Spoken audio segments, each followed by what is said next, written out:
Okay. I lied yesterday and said I was going to do day 14 yesterday, but I didn't, so I'm still a day behind. So today I'm going to try to do 14 and 15. Okay, let's jump into it. Today 14 is called Restroom Redoubt. One of the historians needs to use the bathroom. Nice. Unfortunately, there's a bathroom near an unvisited location on their list. So you are all quickly teleported directly to the lobby of Easter Bunny headquarters. Unfortunately, EBHQ seems to have improved bathroom security again. After your last visit, the area outside the bathroom is swarming with robots. Okay, these must be some good bathrooms if they need robots to protect them. To get the historian safely to the bathroom, you'll need a way to predict where the robots will be in the future. Fortunately, they all seem to be moving on the tile floor and in predictable straight lines. You make a list, your puzzle input, of all the robots' current positions and velocities. One robot per line. For example, P equals 0, 4. So that's basically their starting position. And then V equals 3, negative 3. Each robot's position is given as P equals XY, where X represents the number of tiles the robot is from the left wall, and Y represents the number of tiles from the top wall when viewed from above. So a position of P equals 0, 0 means the robot is all the way in the top left corner. Each robot's velocity is given as V equals X, comma Y, where X and Y are given in the tiles per second. Tiles per second. Okay, that's important. That's our velocity. So that's our speed, I guess. Tiles per second. Positive X means the robot is moving to the right, and positive Y means the robot is moving down. So velocity of V equals 1 comma negative 2 means that each second the robot moves one tile to the right and 2 tiles up. The robots outside the actual bathroom are in a space which is 101 tiles wide and 103 tiles tall when viewed from above. However, in this example, the robots are in a space which is only 11 tiles wide and 7 tiles tall. Robots are good at navigating over and under each other, so they can share the same tile and don't interact with each other. Visually, the number of robots on each tile in this example looks like this.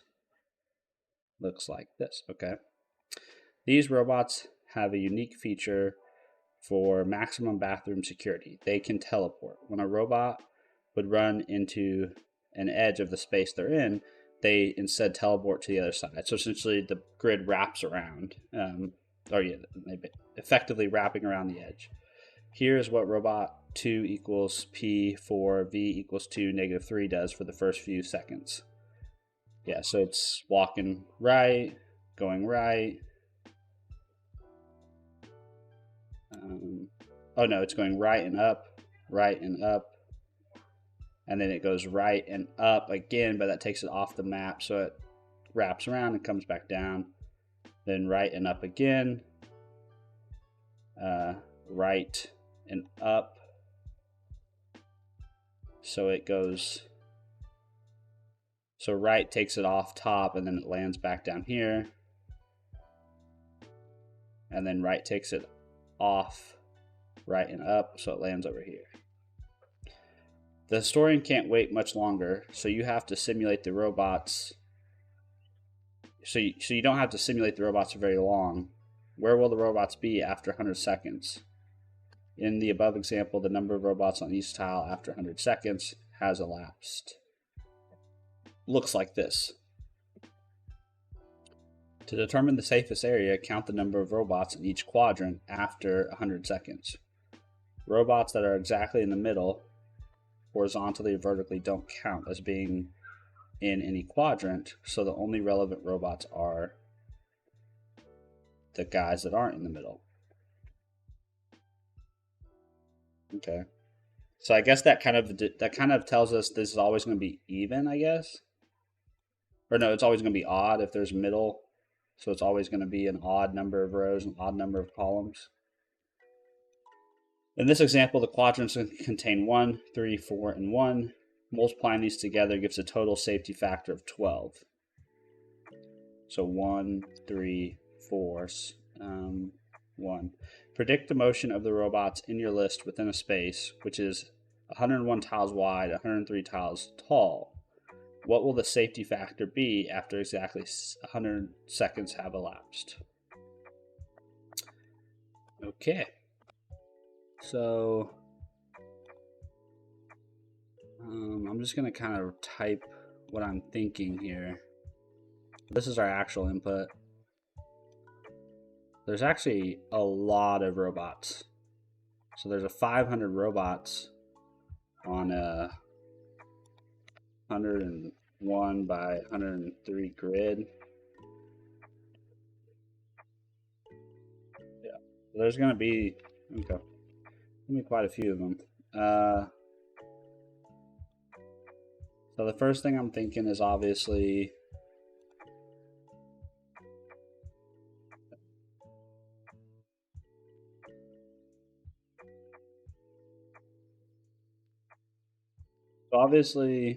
we need to parse our robots.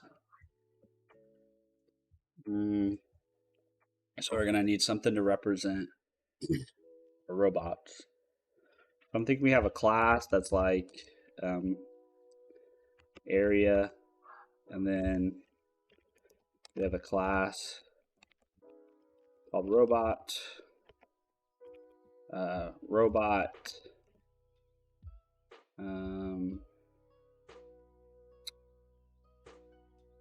I think robot is gonna have they're gonna have the values that we parse. So they've got to have an initial x, an initial y, and then they're gonna have a velocity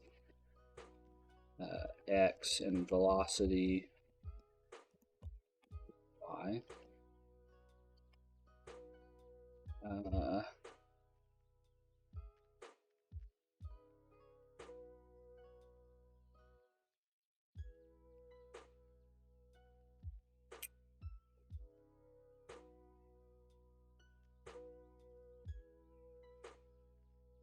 So theoretically,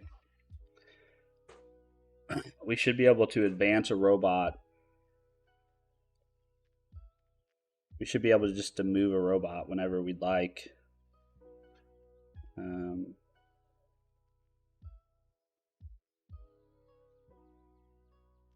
I think my robot's also going to have a current X and a current Y, maybe. I don't know. Should the robots be immutable? Should I mutate the robot's position?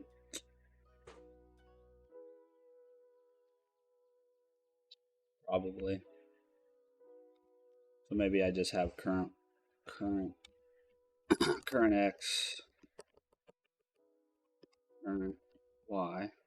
And then the robot should be able to move itself. Should be able to move. Right? And then my area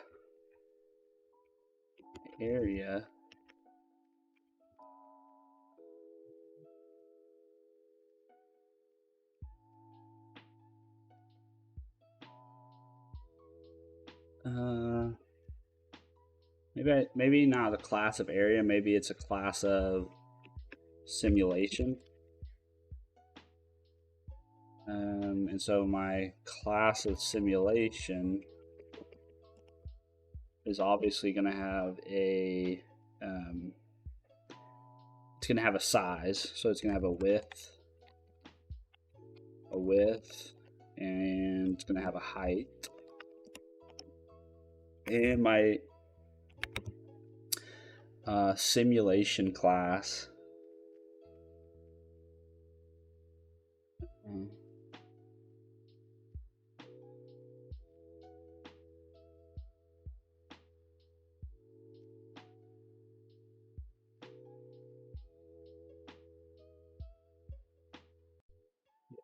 it's going to have a width, it's going to have a height. It's also going to have the ability to basically do the simulation, right? So move all my robots X number of seconds, right? So it's going to be able to run simulation X times, where each time the robot is moved once, and then it also needs to be able to calculate the safety factor.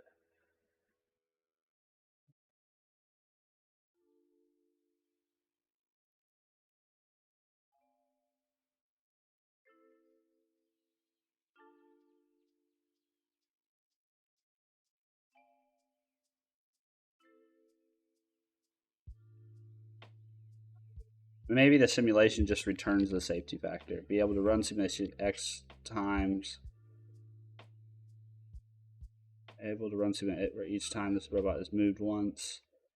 And a safety factor. That. So what will this look like? Let's start with our robot. We're going to have a class of robot. Robot's going to have a private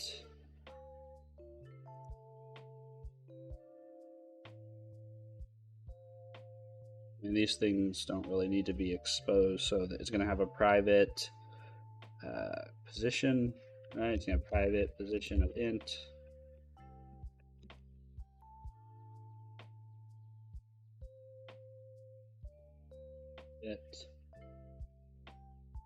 Int is going to be position X, private int position Y, private int velocity X, private int velocity Y.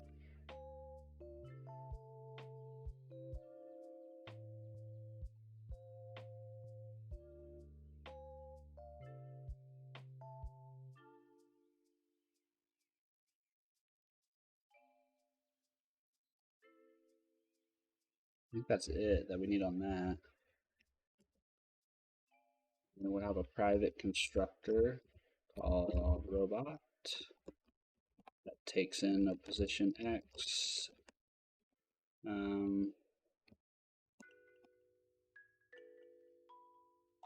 Well, actually, oh yeah, I mean, it's going to have position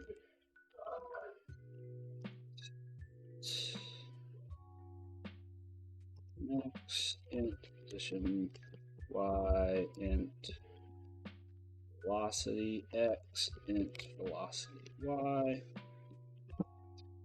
And we'll set our fields.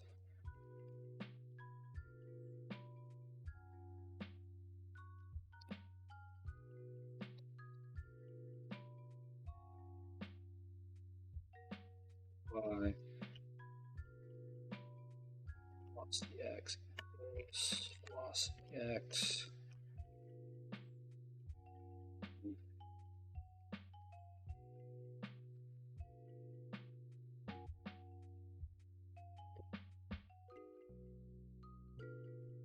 This needs to be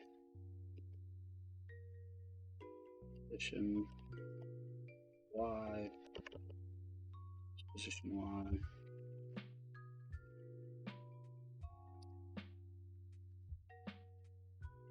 Position X like that. And then we'll have a public static method that returns a robot from, and that input's going to take a string. Excuse me, it's going to return a new. Right now, it's just going to throw new implemented. Yeah.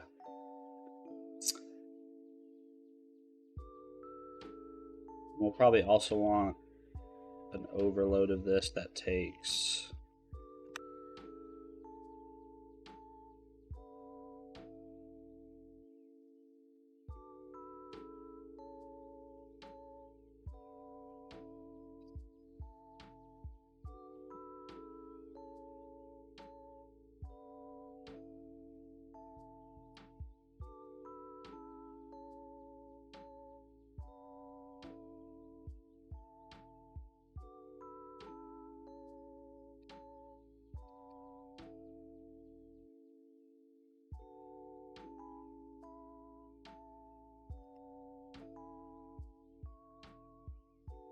not a big fan of super long lines. Okay, so then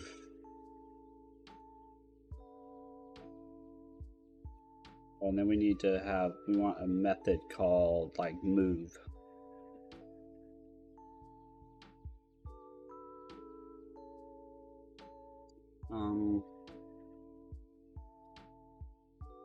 But I need to also handle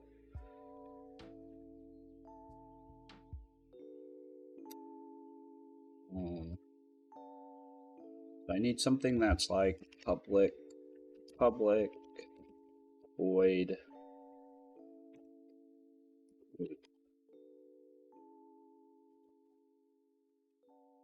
And actually, I'm going to have it return. Actually, yeah. Position.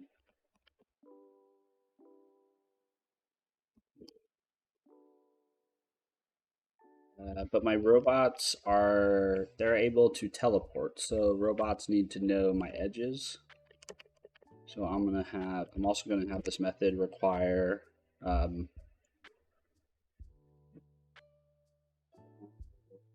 do I want to call these? Maybe max x and int max y. Basically, I want to be able to handle that once if the robot's new position. I want the robot's position to always stay on the map. Throw new not implemented. Need to create a record thing. Record position.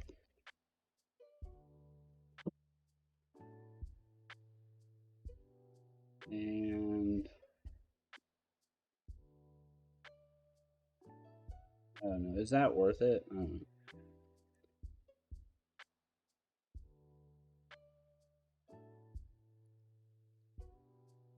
It will just have it return itself. I don't know. We'll see. We'll see.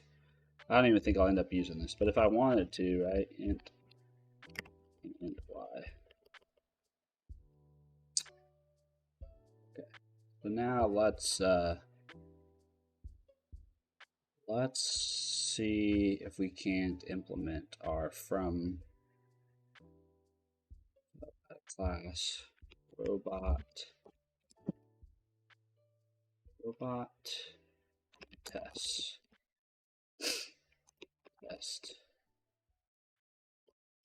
This is also going to have a data source, method data source, name of. It's going to be called from test cases when we get to it. Public async task from when called with input, it should return expected.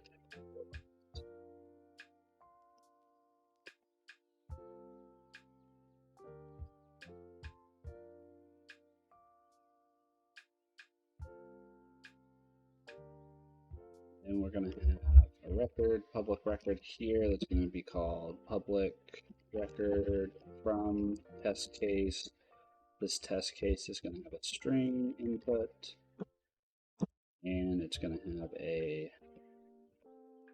robot that is expected.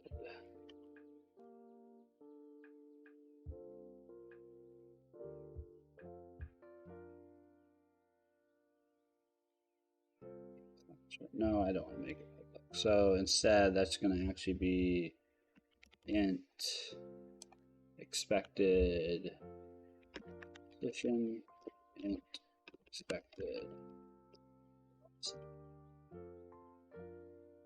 We'll make our public static I enumerable of func s from test case like this, and we'll say from test cases. First thing we'll do is return our first test case.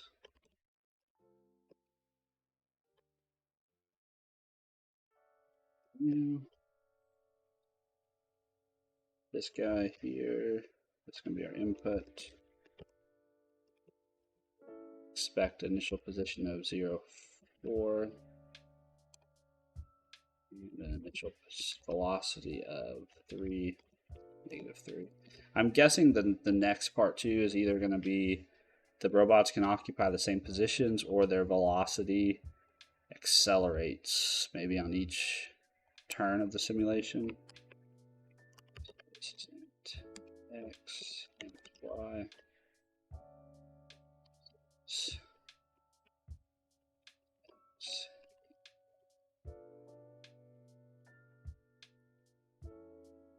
Then what we'll say is we'll say our expected equals robot dot from test case dot. Need to add that. So from test case. This will be test case dot expected position x. Case I expect position y.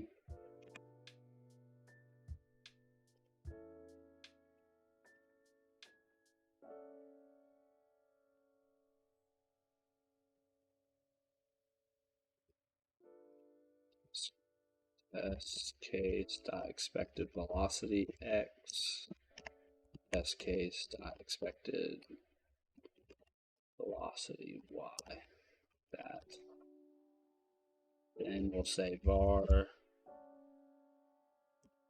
result equals robot dot from test case dot input.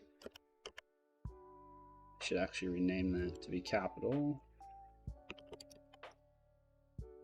And we'll say await assert dot that result dot is equivalent to expected. This should throw an exception the first time we run our tests.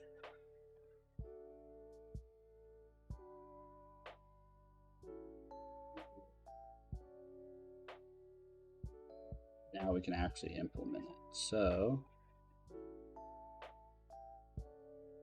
our inputs look like this. So what we can do is we can say var robot regex equals what does it equal? It equals new regex.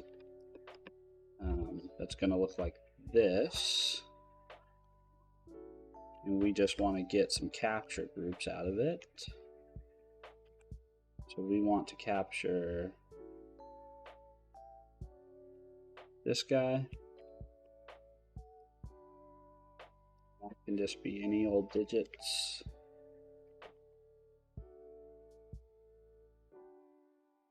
And we want to capture this one, capture that one, and this one. Yeah, and then it wants this to be, wants it to use an attribute. So we'll call this robot regex. And then we'll say robot, we'll just say matches equals robot new robot regex. Oh, this is static, so you can say regex dot match on the input.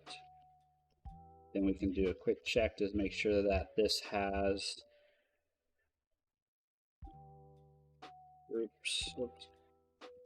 groups dot count.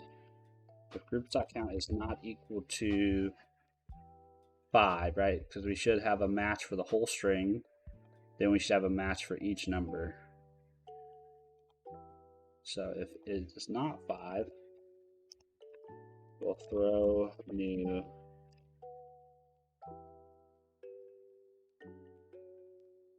what we call argument. We could say the given robot input is missing values. Otherwise, we can return a new robot.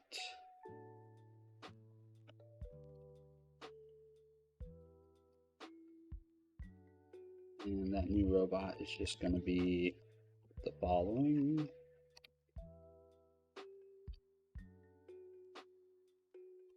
Which is going to be int.parse matches.groups 1 to begin with .value, like that. And then we'll just copy this 3 more times. These 4 total.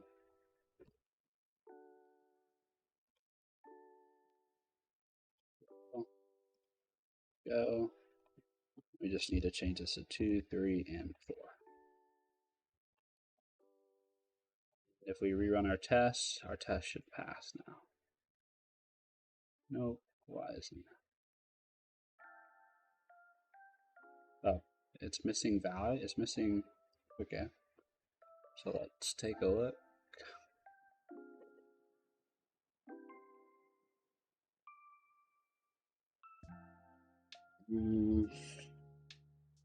Okay.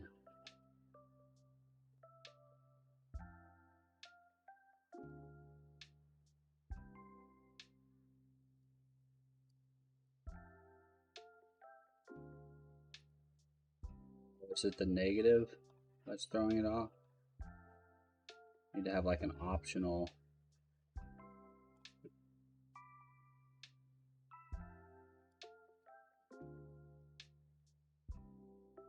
Let's just try that. If I add a negative here, and then run the unit tests,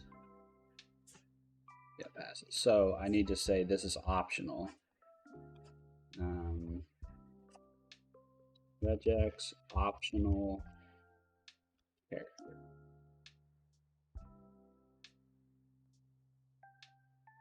How to match an optional character.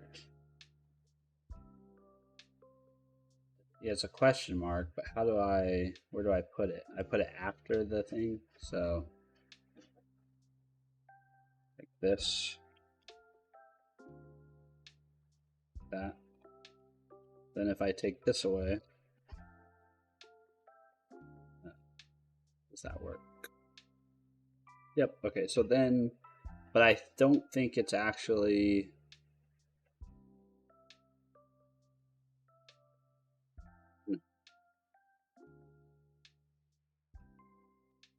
this has a negative in it, right? My first test case, yeah, has a negative. So let's run it.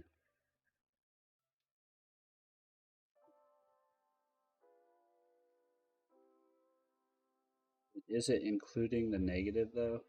I need to see. So let's go here, debug. I want to make sure it's actually getting a -3.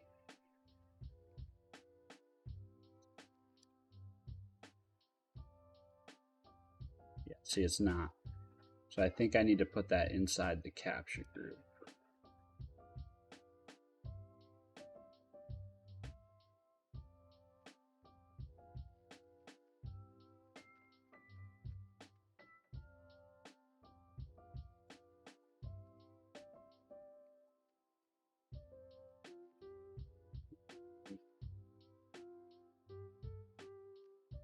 Maybe I do want to make this a record, Because I think right now it's comparing it and saying it's equal, but they're not equal.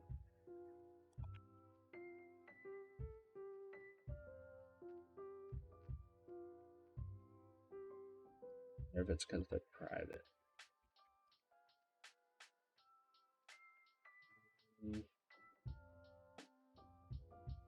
Yeah, in any event, I need to basically have an optional capture for the negative value.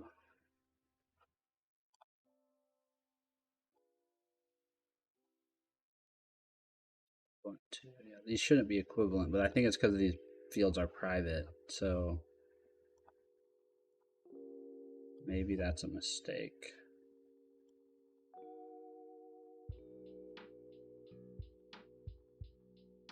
No, I know what I need to do to fix it though. Let's go down here. We will put this inside these capture groups like that. Now, when we rerun this, we should get the values. We should get the -3 value that we were expecting. Yep. Okay, cool. So let's all that good.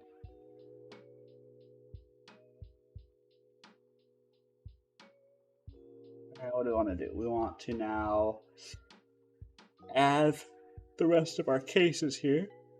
Excuse me. Make sure we're bulletproof. Okay. What did I do?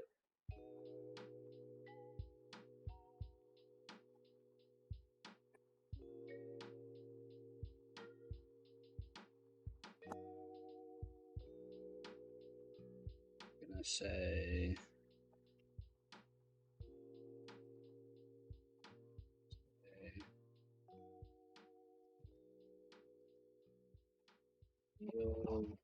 turn multiple cursors ROP.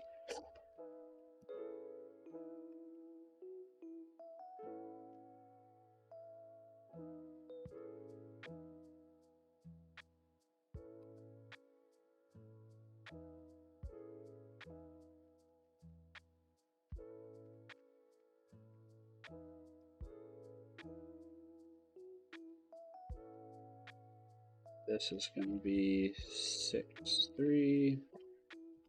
This is going to be -1, -3.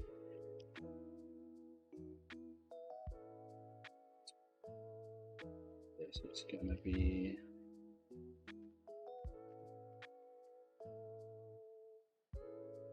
-3, -1, 2. This is going to be 2, 0, 2, -1. This is going to be 0, 0, 3. This is 3, 0. This is -2, -2. Oops. 7, 6, -1, -3. Gosh dang, man. I didn't, this is activity is not enjoyable. 3, -1, -2. This is probably why people don't write tests for their code. Because you have to do stuff like this. Although with Copilot nowadays, this kind of stuff is actually pretty good, because you could actually probably just have Copilot generate you a bunch of test cases based on the format of one.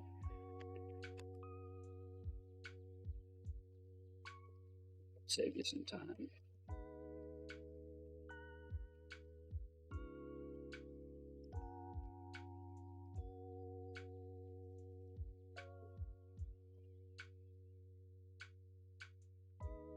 And then, but I really want to know that these values are equivalent, so I think I'm actually going to turn these into properties that have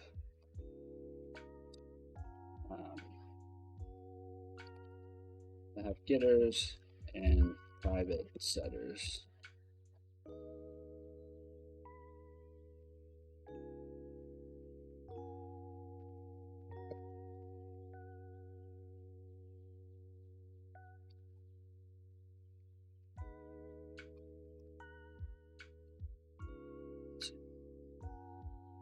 Probably doesn't want it to be called that anymore, does it?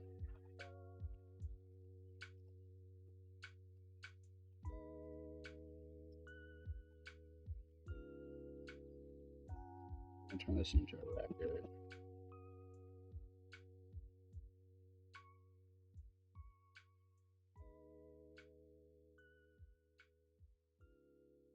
And the reason for that is I want it so that if I do screw this up, I don't want them to be equal. Is equal. I want it equal based on it. I want it equal based on value, not on a reference.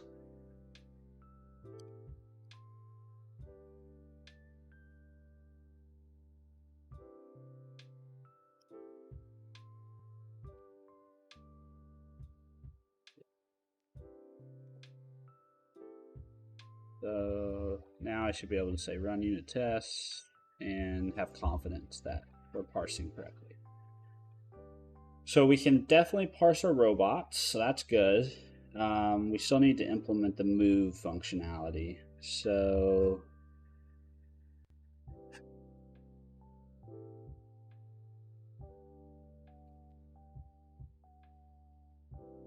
yeah, so what do we want to test there? What we want to test with the move functionality is basically we want some cases where it moves. We basically need two cases. We need a case where it moves it. Well, the cases they gave us are actually pretty good down here. This is a good case we can use. So put that over here. Let's add another test. Test. It's going to have some method data of move test cases. Public async task from called with input. It should expected or no. Whoops, I'm not copying what's move when called. It should move robot to expected position. So we move test case. Now we need to implement that stuff, so we'll say record move test case. This is going to have a few things. It's going to have the initial position. Actually, what we can do is let's just say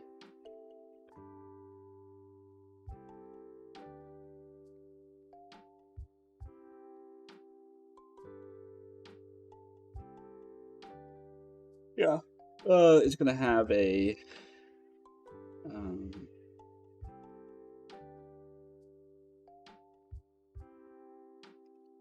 int current x int current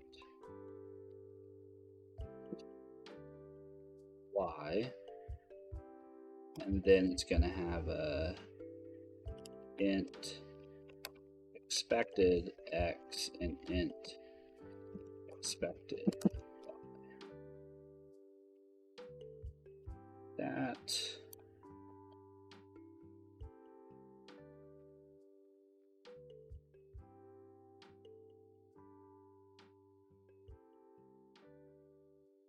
or maybe I say yx, make this a tuple, and then say current position Same thing here, make this a tuple.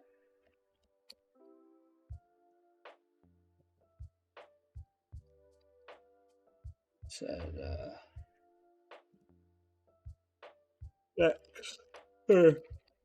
expected next position.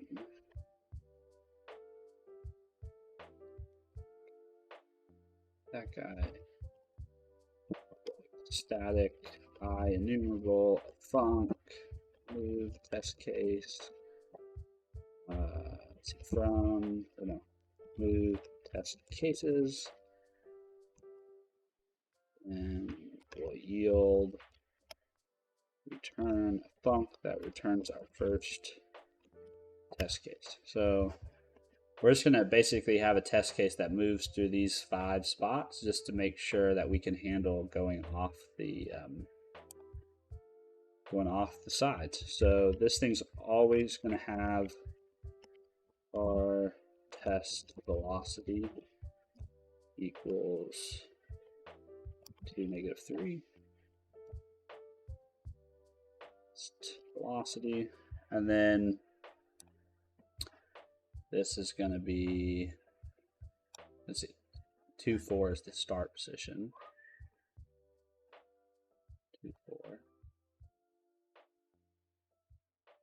The start position. And then we just need to know the next position. So the next position we expect is going to be 1.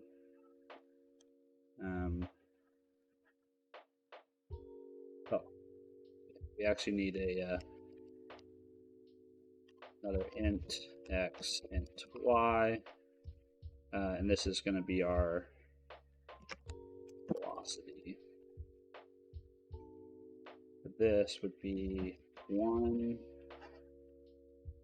0, 1, actually it's y1, and let's see, 0, 1, 2, 3, 4.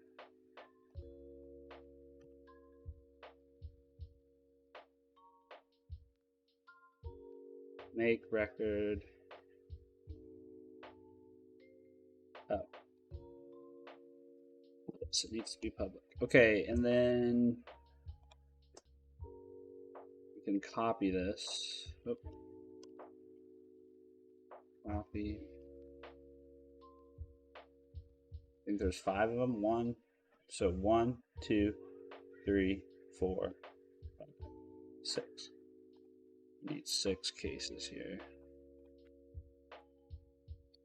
And so we go from 4, 1, then we go from 4, 1, right? So our next becomes our starting in the next test case. Then we say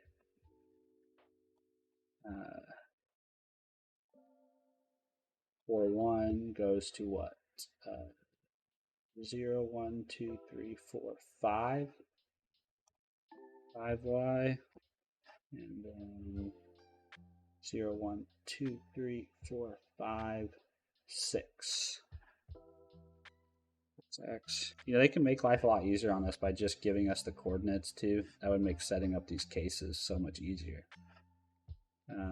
Then we go from 6, 5. We go from 6, 5 to 6, 5 to 0, 1, 2, 2, 0, 1, 2, 3, 4, 5, 6, 7, 8. 8.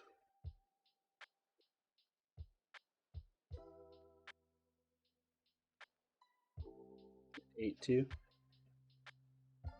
6, 5 to 8, 2. Then we go from 8, 2. 8, 2 to what? All the way down here, which is, what's that going to be? 0, 1, 2, 3, 4, 5, 6. Then 0, 1, 2. 0, 1, 2, 3, 4, 5, 6, 7, 8, 9, 10. Very bottom right corner. Then we go off the map, and so we end up at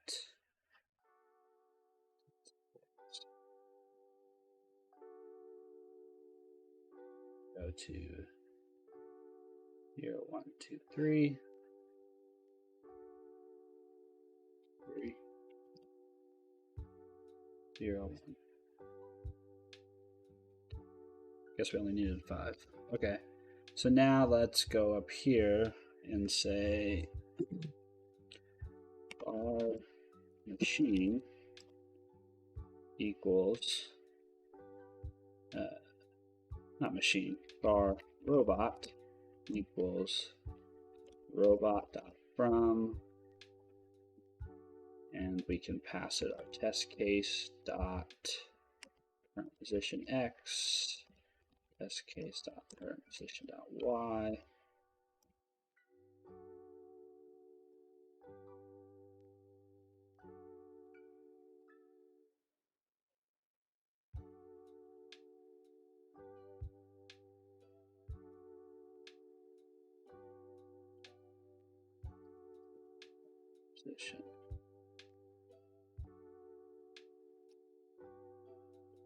Position.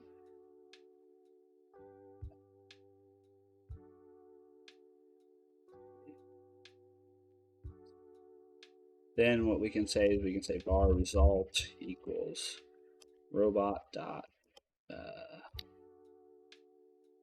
robot. Oh, we want the instance dot move, and then we need our grid size. So current position, velocity, and then we also need another XY that is our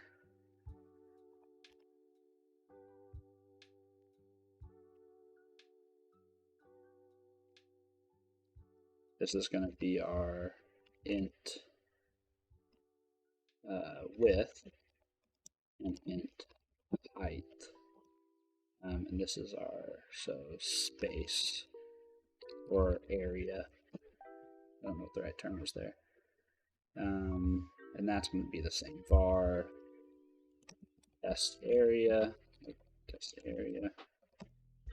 equals, what did they say? They said 11 by 7. So 11 wide, 7 tall.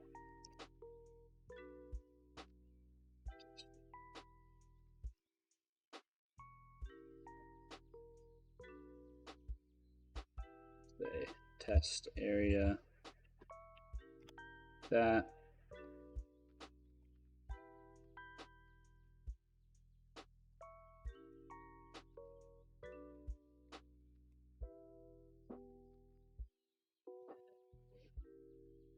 Pass that in. We'll say test case dot test dot area dot width. Width is the max x the robot can move, and then test case area height is the max that it can move. And then we'll say await assert dot that result is equal to test case dot expected next position. Then we'll actually implement this. So, I mean, in its basic form, we need to move the position of the robot by its velocity.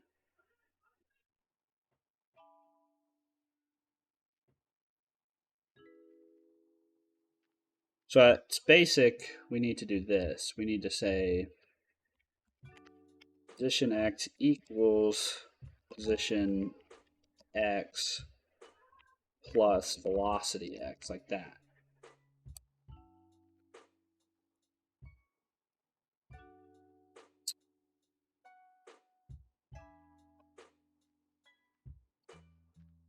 This. We can just return position X and position Y. And I think this is gonna make some. Oh yeah, okay. Can do that, and can do that. I think this is actually going to make some of our cases pass, but this does not handle if the movement takes us out of our area.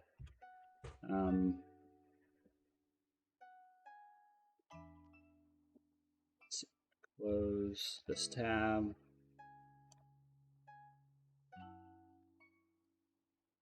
Yeah, so it handles the. I think both of these moves. So this one to this one's fine. This one to this one is not fine though. This one to this one is not fine though. So what we could do is we could.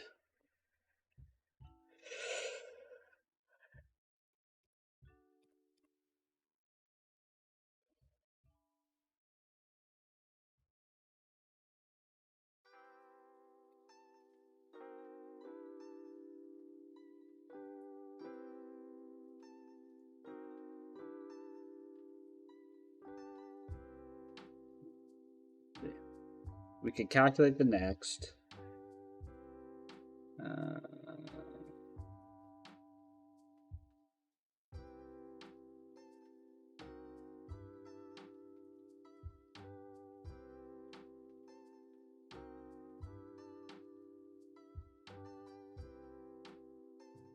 Well, let me think about this. Let's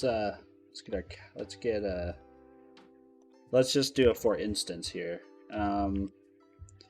Let's look at one of our cases here that goes off the map. So I think our second case here, this one definitely goes off the map. So 0, 1, 2, 3, 4, 5, 6. So where we start at 6, 6, 5. This one, 6, 5. So if we're at 6, 5, and our velocity is 2, -3, and our max is 7, is 11, 7.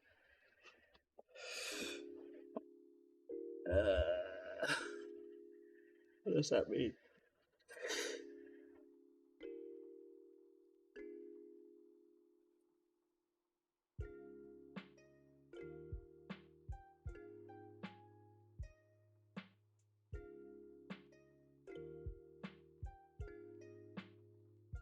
Oh no, so this one took us off the map. The very first one takes us off the map. So let's restart that.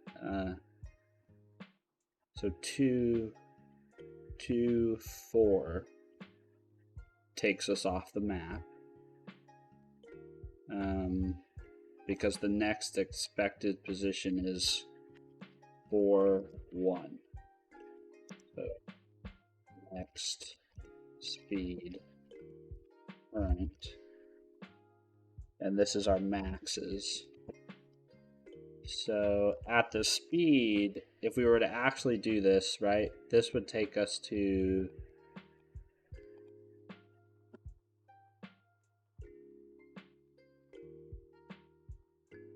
do I have these flipped? 2, 4, 2, 4.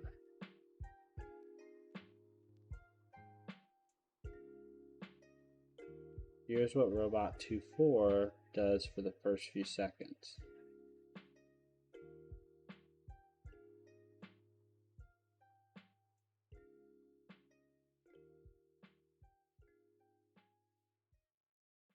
Oh no, it's this one. Okay, so this one takes us off the map. Sorry, I'm getting twisted up. So 4-1 takes us off the map. 4-1. And the next one should be at 6-5. So the next is actually the correct place is 6-5. So this takes us off in the y direction. So -3 from 1 would put us at what? -2?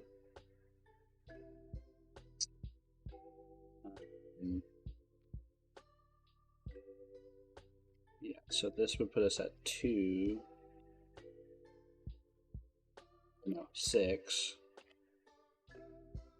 And this would actually put us at -2 without considering maxes.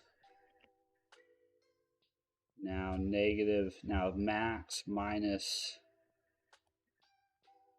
the overage puts us back at 5.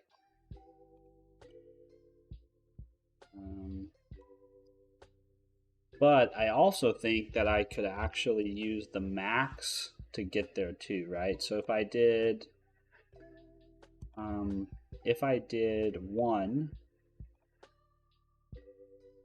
plus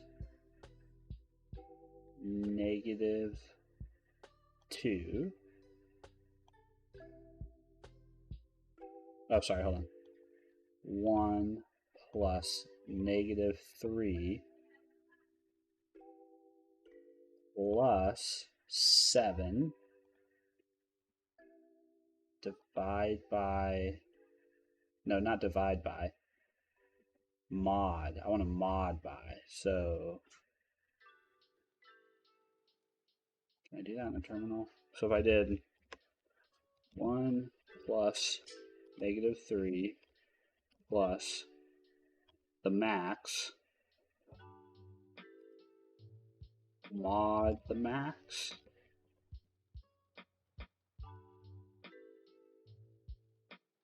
Yeah. A 5 left over. Whatever's left over after we mod. So this would help, this would protect us from ever walking off the edge if we just included the maxes. So if we just said plus max, if we just added that always and then modded by it,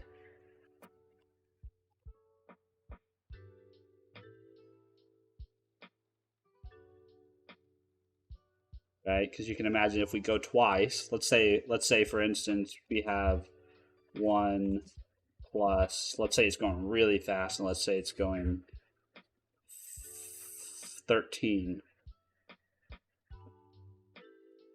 It starts at 1 plus 7 mod 7 mod 7. I'm back at the beginning. Okay, yeah, that makes sense. So then this is going to be the same thing, but it's going to be with y max y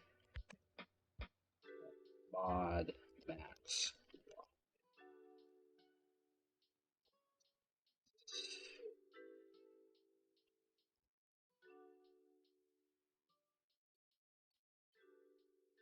I think that should make the rest of our cases pass.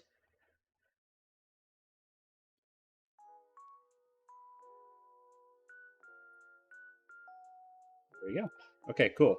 So that's I think that's the most of the complex logic in this, is the robot parsing it and moving it. Now, oh, maybe the complex, we might need to do this. So,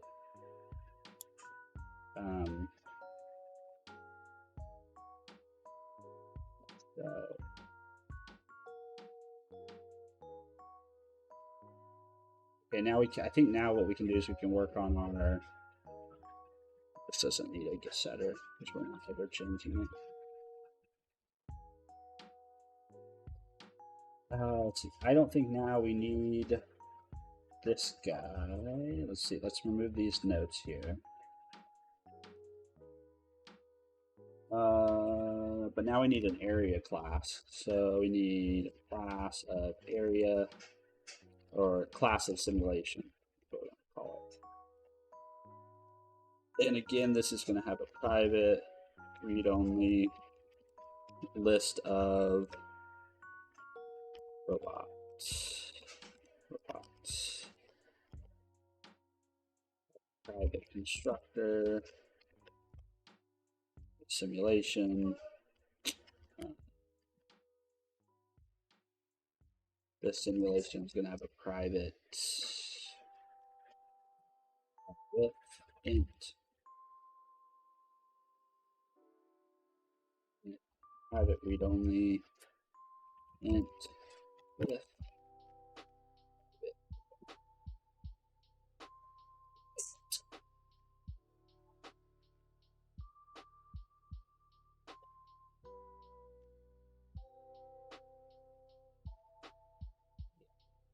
Well,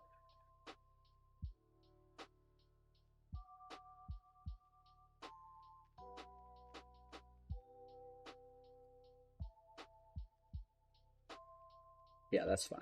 We can make them private fields. That's fine. And then the simulation is going to have a int of width, an int of height, and it needs a list of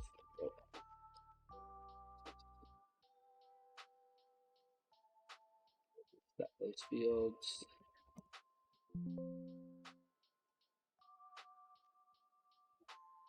Width or private width equals width.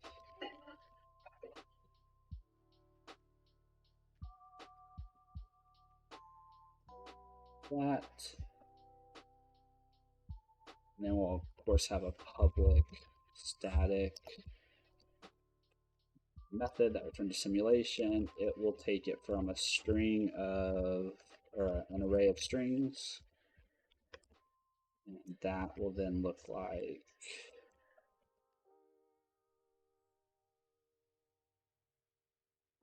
oh yeah, we can do this all in here. So we can say the width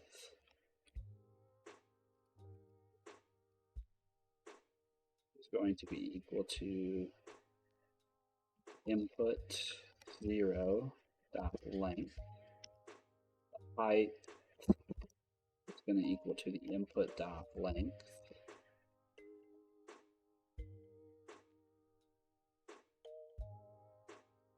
Oh yeah, so bar height width, and then bar robot is going to equal to input dot select robot dot from to list. New simulation of width, height, and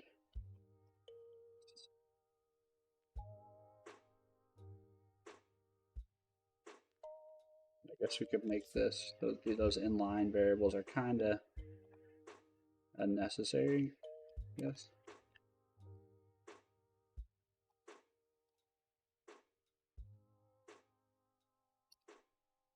Even be just an expression.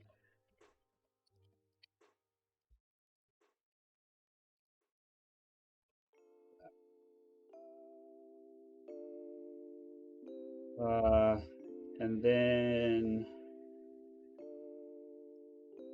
we should have a method called public. What do you think? Does it return a new simulation or does it?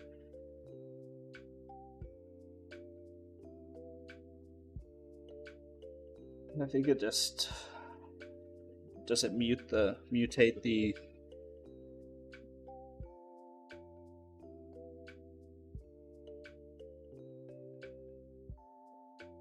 Yeah, I guess it's going to mutate the robots anyways.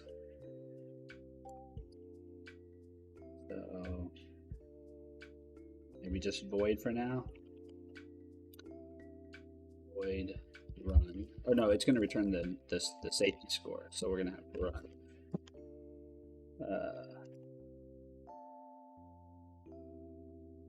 And this is going to take an int, and we want to say how many times. And then from there, I mean, we just need to loop, move the robots, and then calculate the safety score.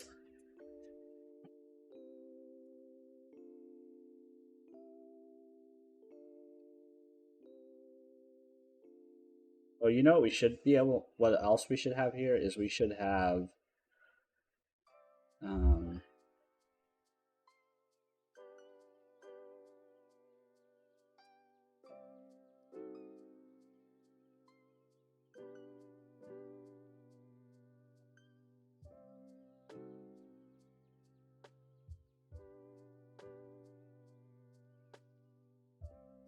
we have to multiply them. So, uh,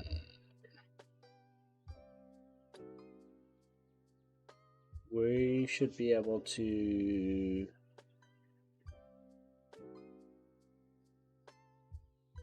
we should really have like a private read-only quadrant. Uh,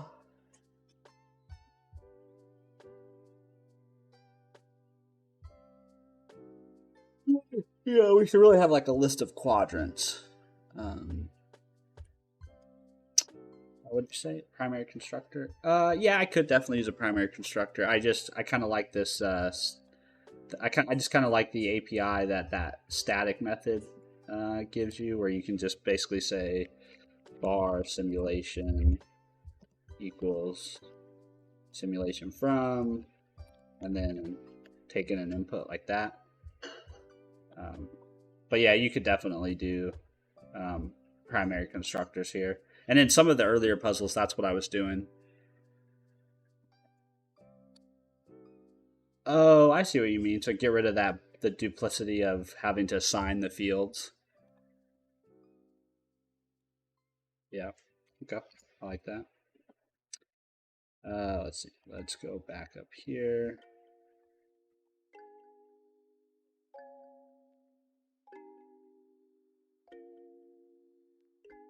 Yeah, but they can't be the. You could still have. You don't have to have. Yeah, but then the constructor is public, so now people can just they can just new up one, and I kind of like the ability to not allow that to just be newed up. But it's here nor there. But yeah, I see what you're saying.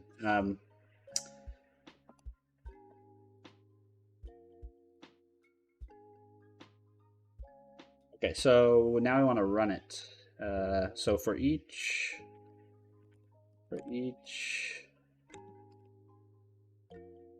oh, actually, we need a for loop first. And we'll say for I is 0, I is less than times each bar robot in robot, and then we say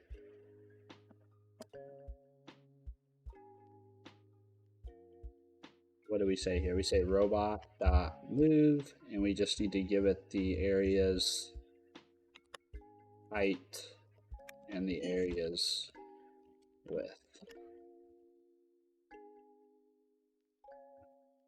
And then we need to calculate if it's in one of the quadrants or not. So for right now, let me just return 0. That.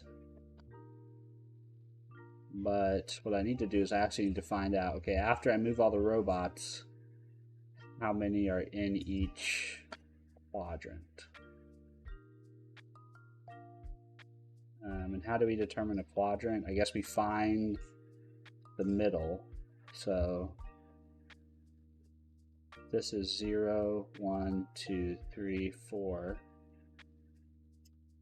and 5, 6. 0, 1, 2, 3, 4, 5, 6, 7, 8, 9, 10. So the middle is the length. 0, 1, 2, or 1, 2, 3, 4, 5, 6, 7, 8, 9, 10, 11. So 11 divided by 2 is 5.5.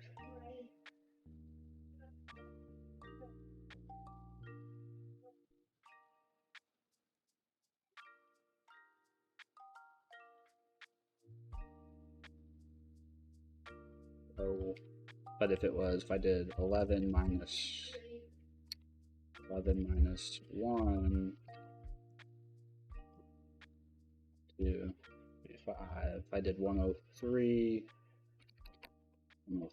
minus 1, 51.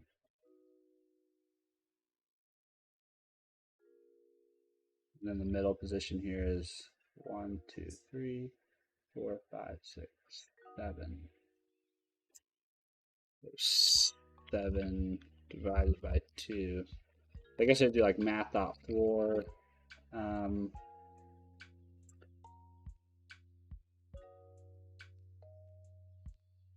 Yeah.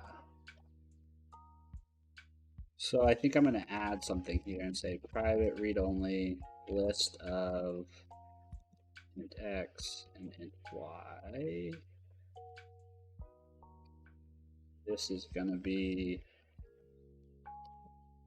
quadrants.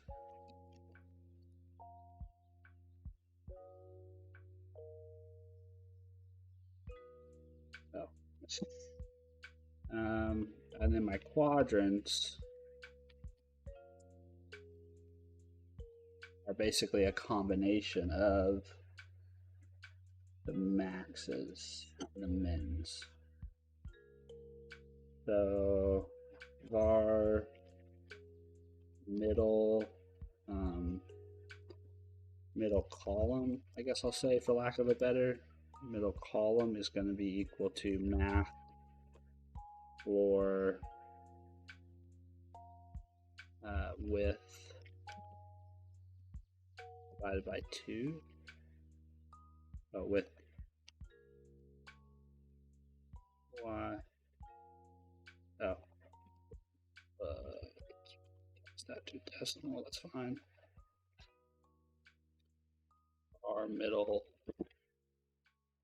row is math.floor decimal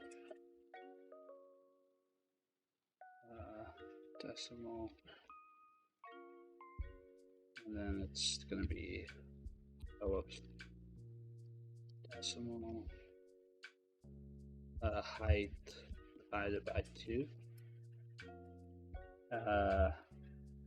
And then the quadrants are going to be our top left is equal to 0 to middle column. Well, I guess actually my quadrant has to have 4.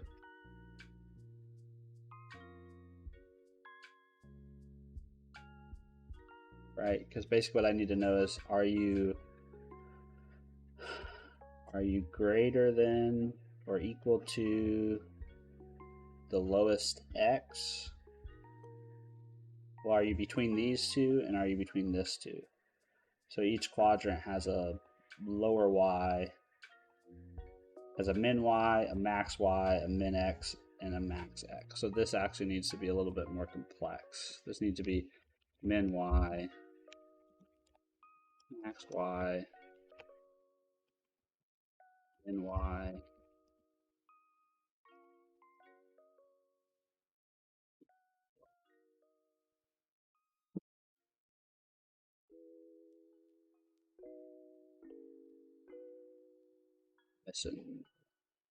missing a type. No, I have an extra. There we go. That needs to be max x. Middle column width divided by 2, unless you cast. Oh, yep. Okay, yep. Thank you very much. I appreciate that. Just need to do this.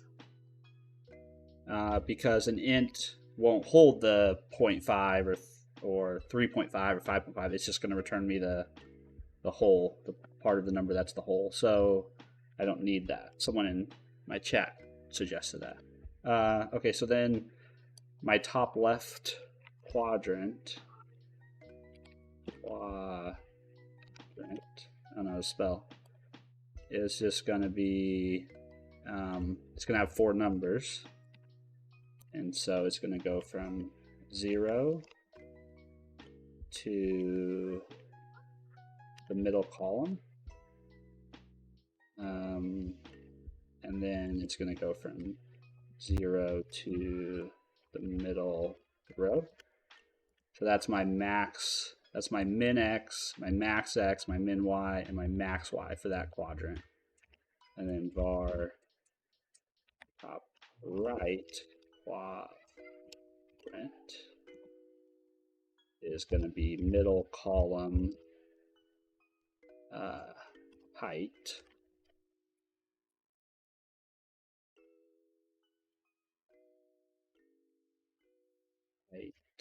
And then middle row width. Then we're going to have a similar thing, but a little different for var bottom left.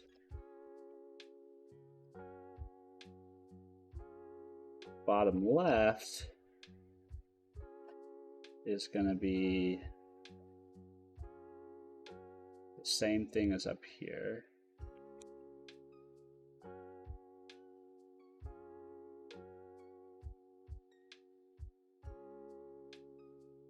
Well, does that make sense? Yeah, middle column to the height.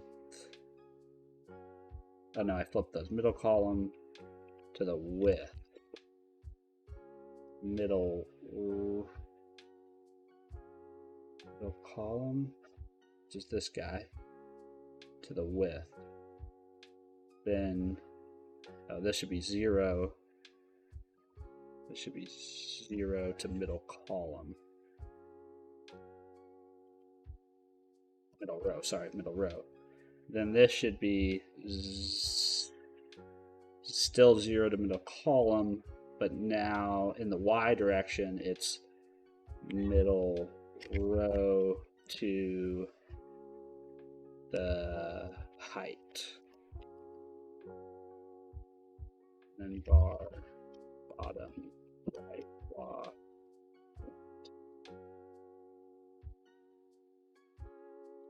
Similar, but now these change, so now it goes middle column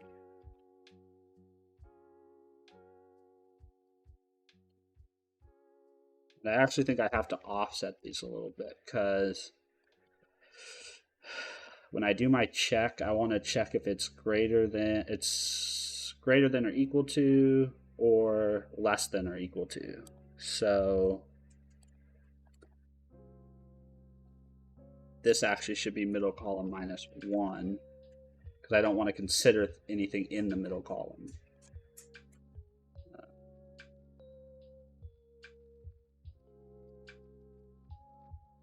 Just plus 1.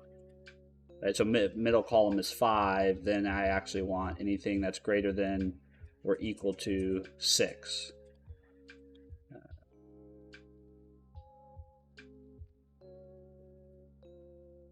I could probably pull this out, couldn't I?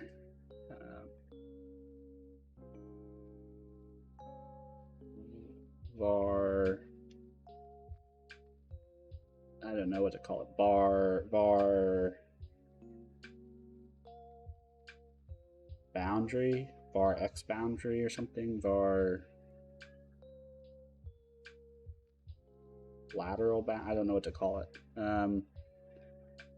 But I'm going to end up repeating it a bunch, so I probably should pull it into something. And just like here, the width is, the width is 0, 1, 2, 3, 4, 5, 6, 7, 8, 9, 10, 11. 11 is the width. 1, 2, 3, 4, 5, 6, 7, 8, 9, 10, 11. Yeah, so 11 is the width, but I actually want to make sure it's greater than, or it's less than or equal to 10. So I need to subtract 1 off this side. Subtract 1 off this side.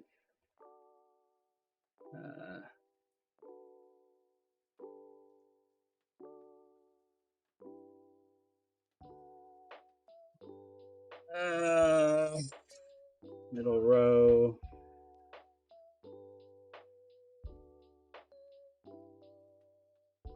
Yeah, middle column -1, middle row -1.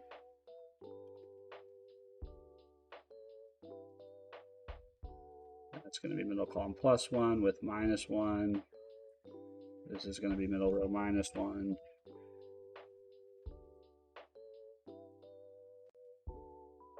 Middle row -1. Right, bottom. No, +1.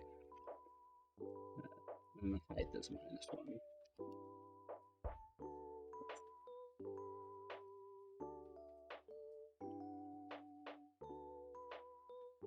Those should be my boundaries. So middle column +1 is bottom right. That's from here to here. Oh no, from here to here. Then we have middle row +1, which is from here to height -1, which is here. So yeah, I think that's all right. So let me then say this is going to be equal to a new list. Top left, right, bottom left, and bottom. Then I think what I want to do here is I want to have our total, let's say, line 54 should be middle column -1.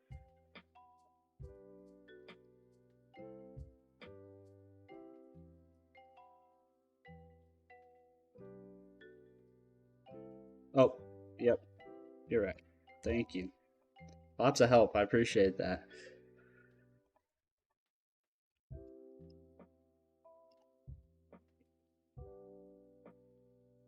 Yeah, super helpful. That was a good catch. The middle, it's supposed to be -1 because we're looking at the left side, right?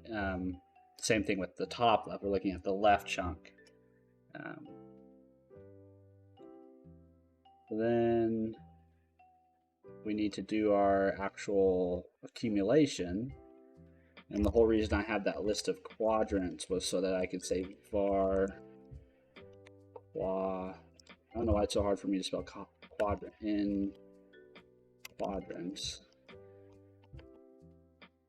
And then I could basically look for robots that are in here.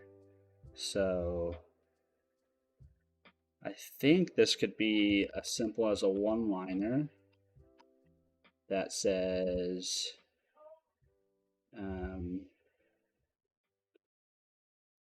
var robots count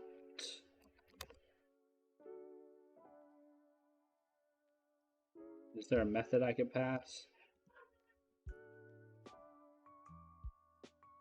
Yeah, I could say basically count the robot if it's in this quadrant.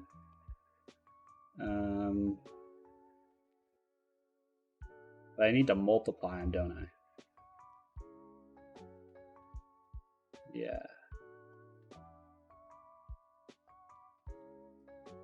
Yeah, I need to multiply them, don't I? The quadrants came 1, 3, 4, and 1.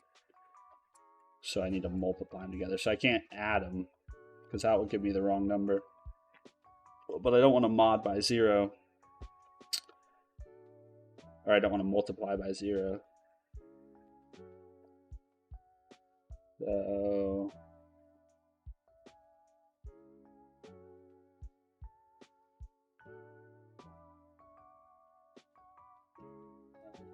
well, let me figure out this first. Bar count quadrant count equals. So the robot's current position. Oh, now I need to. Well, I could say R.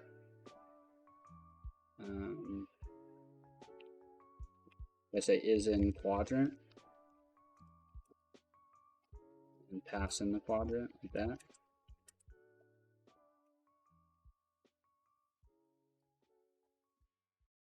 I don't know. I don't know if that makes sense, but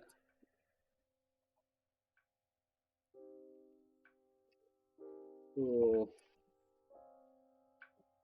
is in quadrant.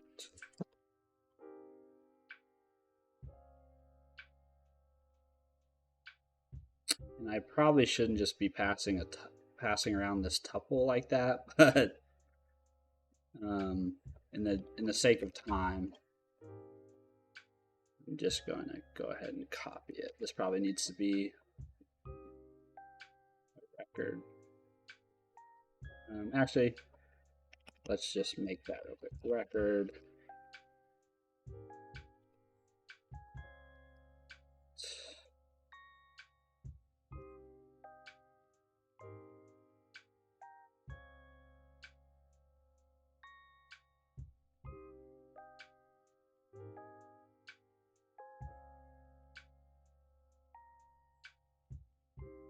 That's not spelled right, is it?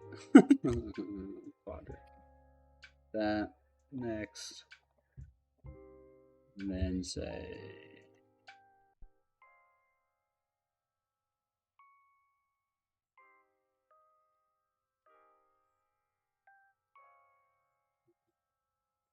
that.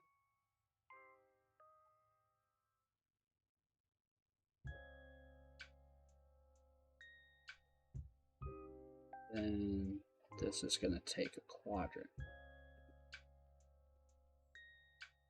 Then maybe I'll just make it simple. It's in quadrant. I'll just like that. It's in.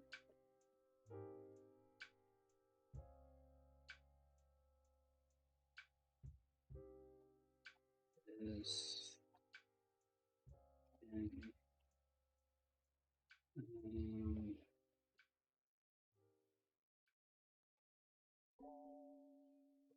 Counts.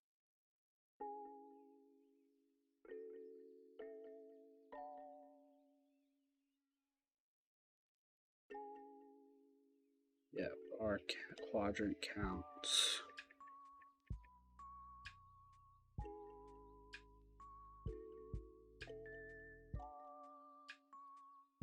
Yeah, I think. Oh, I just need to do the check here. So, if position X is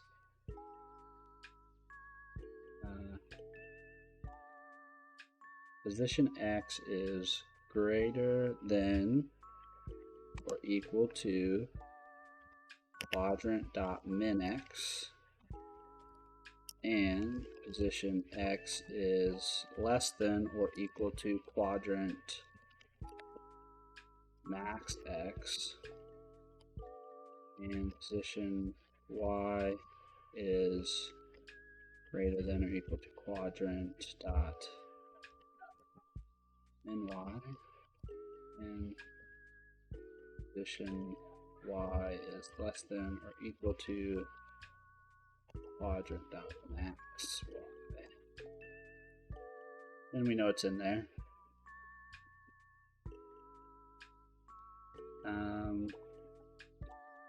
So then I think what I'm actually going to do is I'm actually going to say var count equal to first int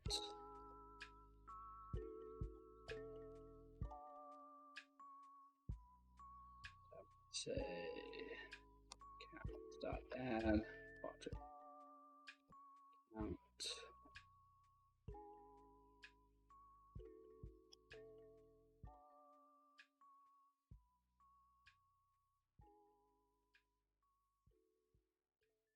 I don't know if I like how that reads, but and then we can do counts dot aggregate, and that's gonna have start at 1.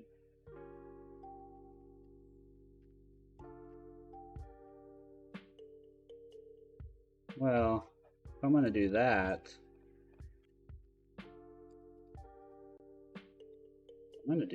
then what I can do is I can just say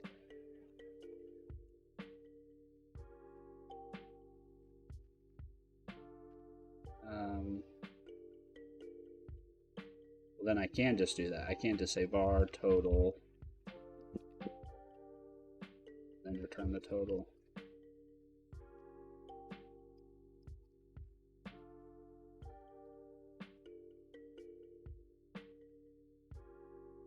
Okay, and so then I would say simulation.from, and then .run, and then I need how many times, in this case just 100, and that would be my result. And then I'd say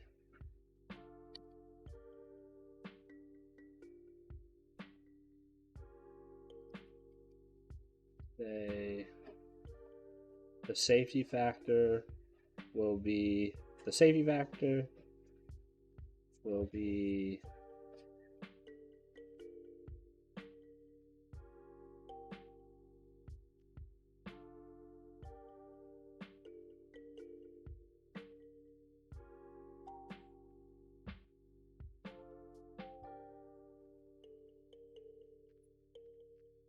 oh, I need to also give it the space, because that's not part of my input, is it?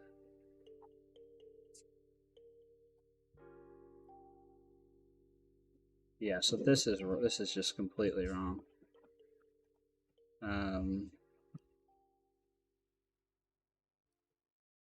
Needs to have a width and a height. So int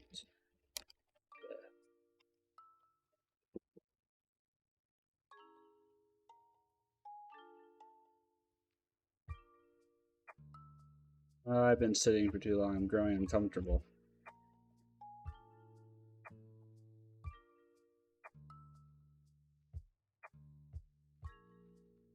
So then up here, I actually need to say from input, and I'm going to give it a width of 101 and a height of 103. Put this together. Width, and height. Okay, and then I run it 100 times, and then I say the safety factor will be the result. But I want to test it, so let's go back over here. I am a painfully slow programmer. Let's see, simulation tests. And what do I want to test? I want to test the run. So I could say private read only string array. This is going to be my example input of a test that's test public AC task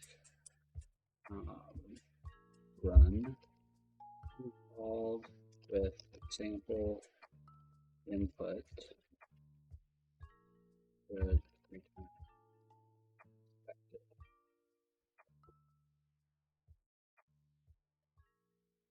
I'll basically say bar result equals simulation from sample input.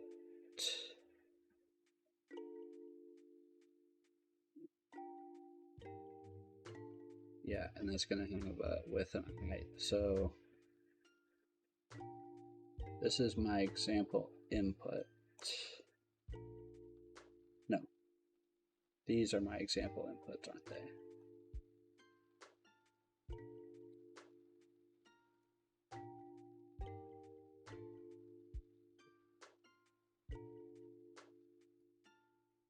That.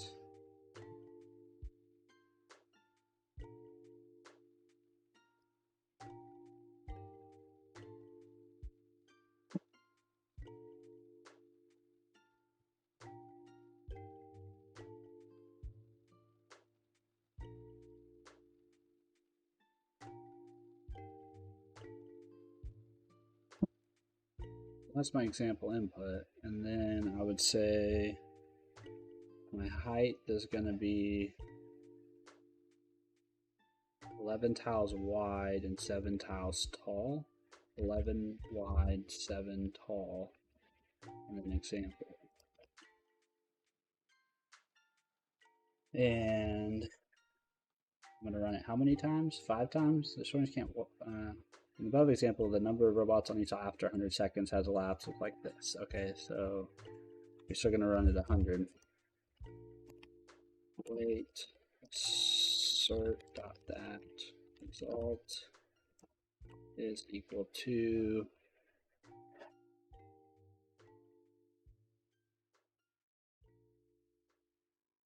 equal to 12. Equal to 12. All right, we'll see if I got something wrong, which most likely I did.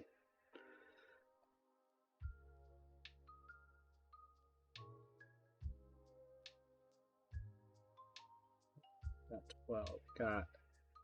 Let's see. I'm passing in these right. 11 wide, 7 tall. Got my example. So let's go over to our simulation. Let's see.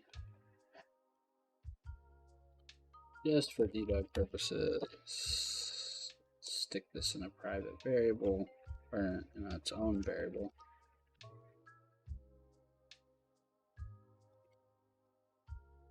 Let's debug through here.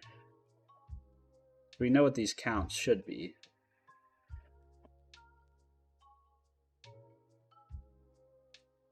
So this is a count of 2, so that's 1 more than I was expecting. 2. So I got 2, 2, now I got 1. I got 1.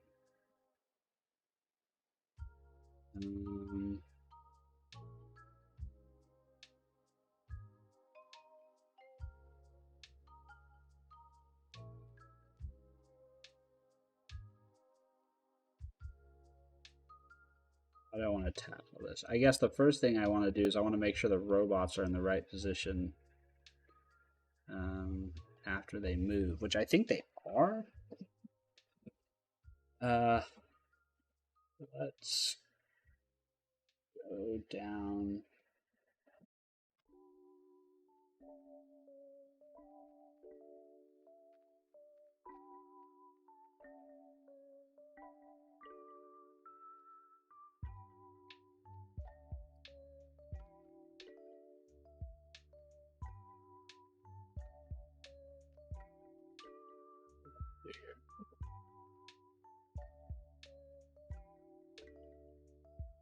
Triple click on the block in the AOC website.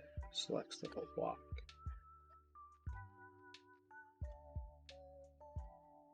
Oh, that's nice. 1, 2, 3. Very cool. I did not know that. Okay, so I think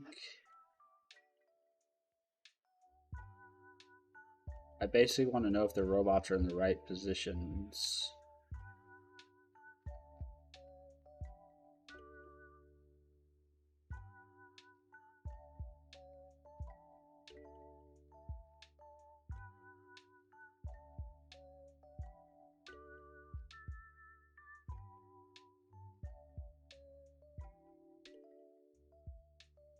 Because them not being in the right positions would explain maybe why they're not finding what I would expect in the quadrant. So let me debug this.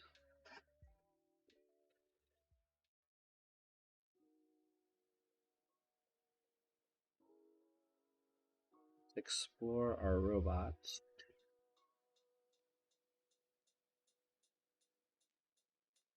Did I have 11 of them? Is that right? 3, 4, 5, 6, 7, 8, 9, 10, 11, 12. So why did I just have 11? 7, 8. Oh, I have 12. I just have 11 indexes. Okay, so if we were to sort these moving downward, position. 0, 4. I don't have anything on 0, 4.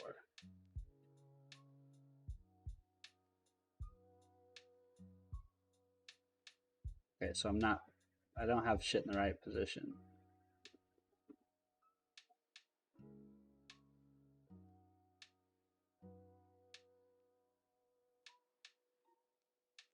Am I iterating enough times?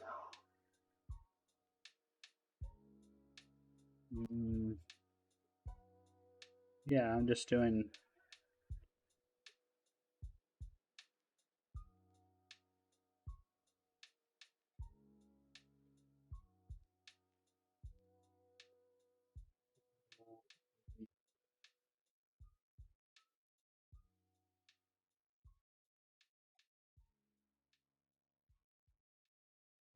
What am I doing?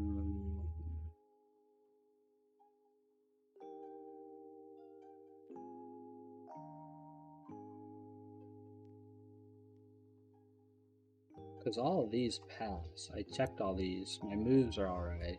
Do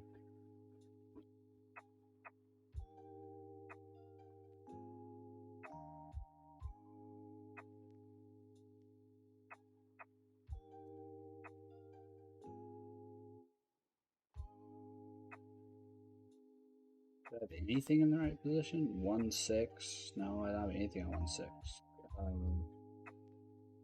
There should be nothing on row 1.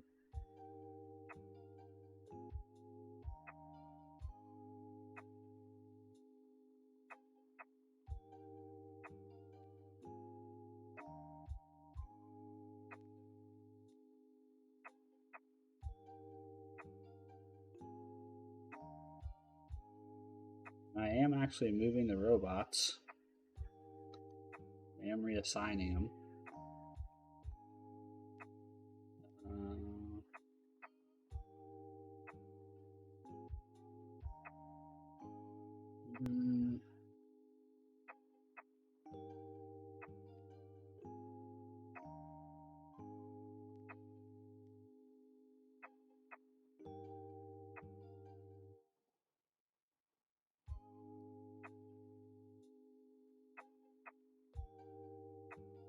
Let me think about this.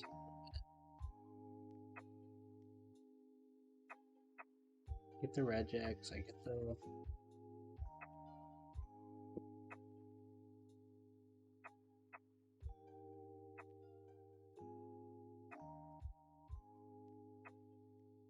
Done something here which is not readily apparent.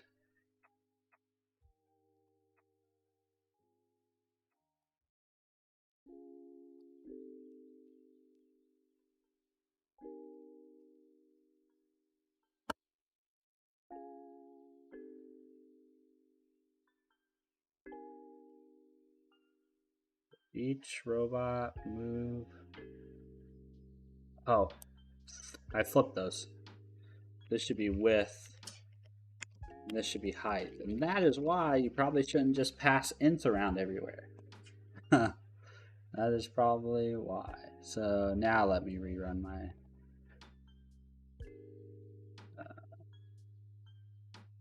test.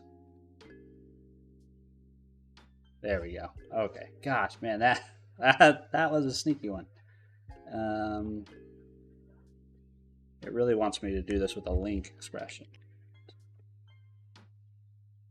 We select, we count, and we aggregate. Okay, that's fine. We can do that.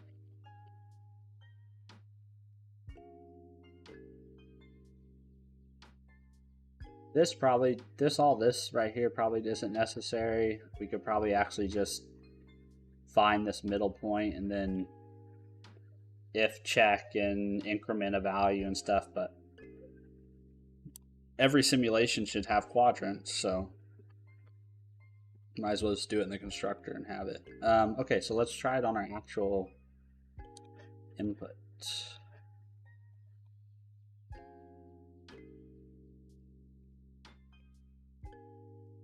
See, I'm almost at 2 hours. Dang, I've been moving slow today. 14.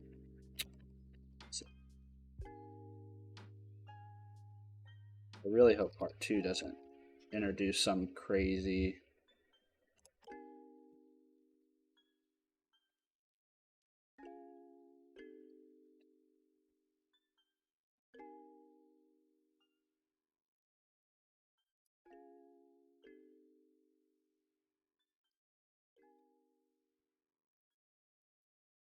Hey, there we go.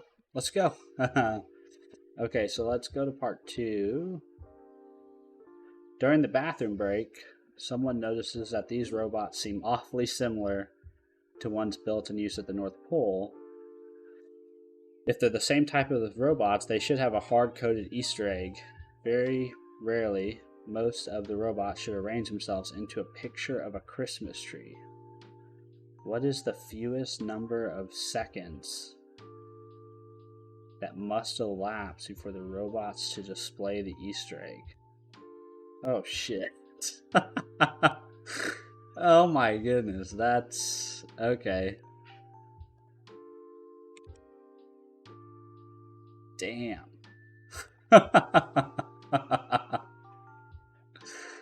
I was not expecting that.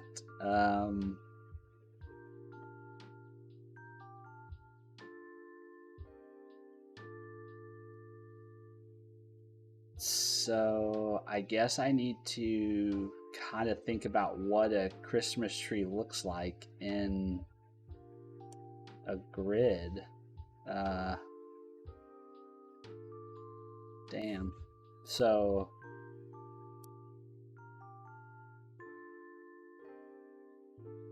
yeah, what does a Christmas tree look like, right? Christmas tree is just like this, right? And then the next one's wider. Oh god, this is an ugly Christmas tree, but the next one's wider, and so on and so forth. So it's almost like triangles on top of triangles on top of triangles.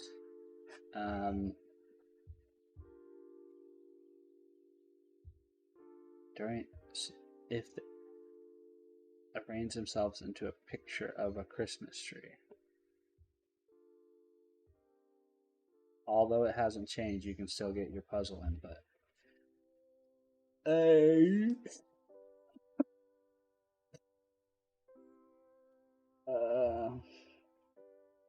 There's probably some clever way to do this, but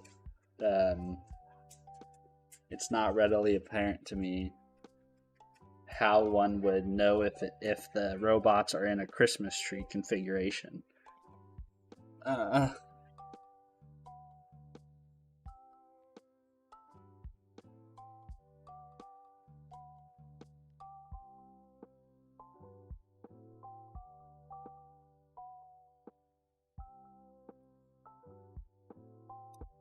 Well, the number of robots is fixed,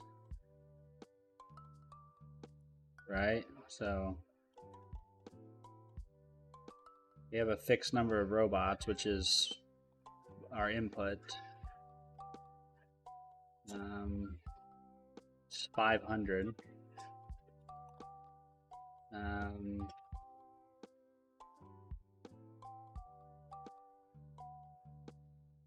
Yeah, I might have to less entropy than normal. Yeah, I'm not sure actually. I'm not sure what to do here. No,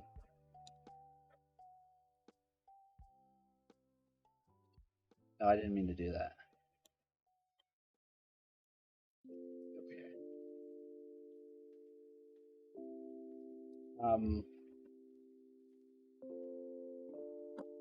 But I guess, well, hold on. Before I go any further, let me just private facing task string run puzzle input. It should return.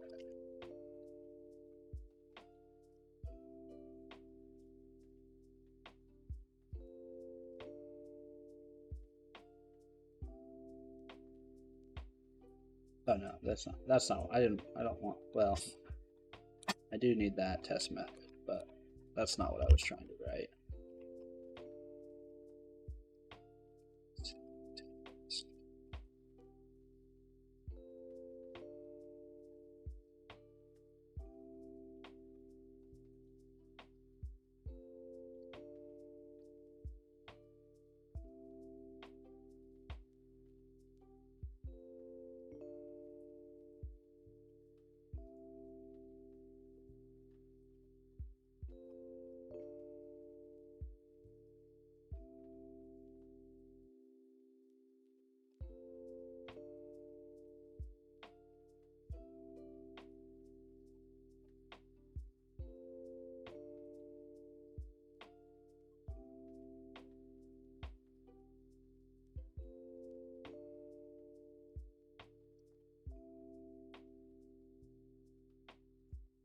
Let's see.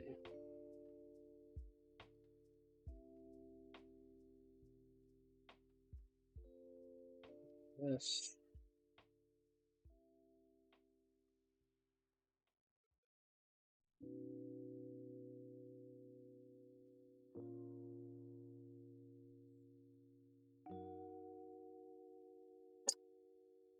Yeah, okay, so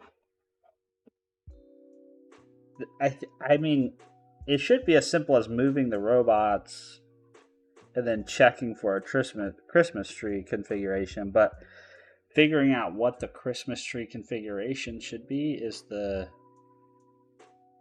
tricky part, in my mind.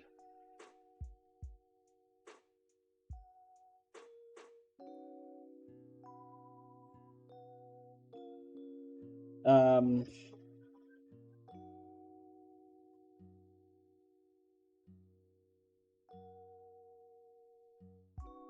very rarely, most of the robots, should arrange themselves into a picture of a Christmas tree. So,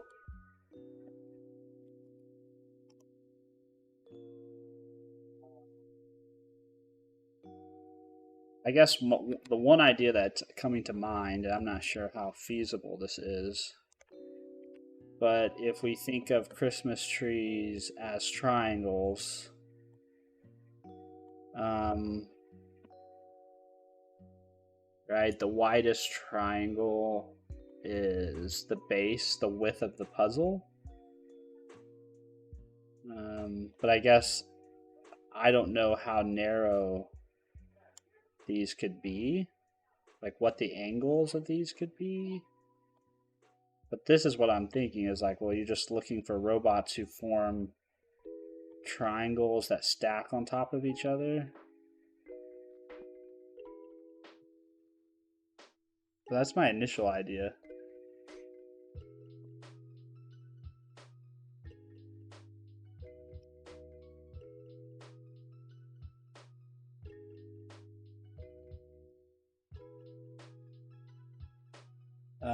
But I'm not really sure. I'm not really sure how to go about test because I don't know the angle, right?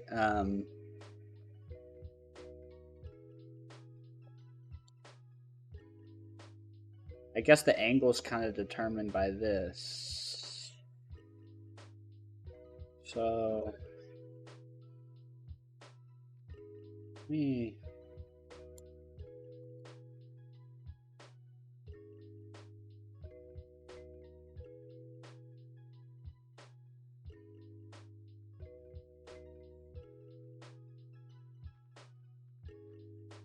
Honestly, I don't know how much longer I'm gonna stick at this for this afternoon because it's already 1 o'clock and I've been at it for 2 hours now, and I'm getting a little uncomfortable just sitting here. So I guess what I'm thinking is that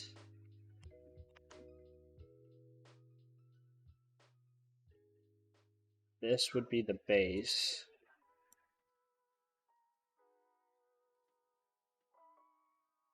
And then I guess I'm thinking it just gets narrower at each level.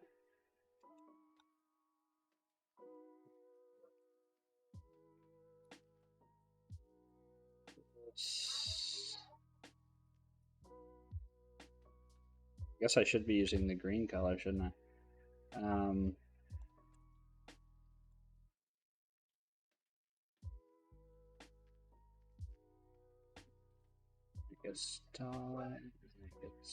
The last one is just like that.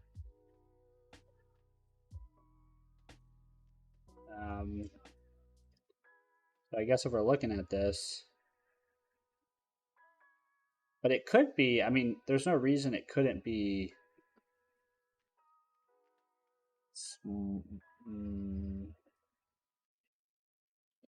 This is 1, 2.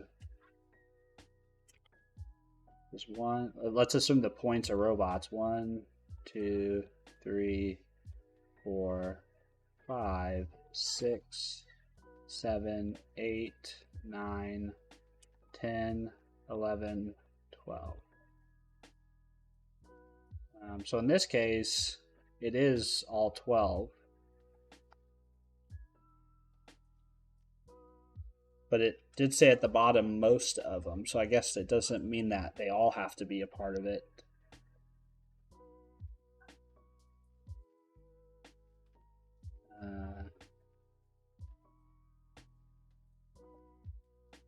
But there is a pattern, right? There's a pattern. These triangles are, they're one row high,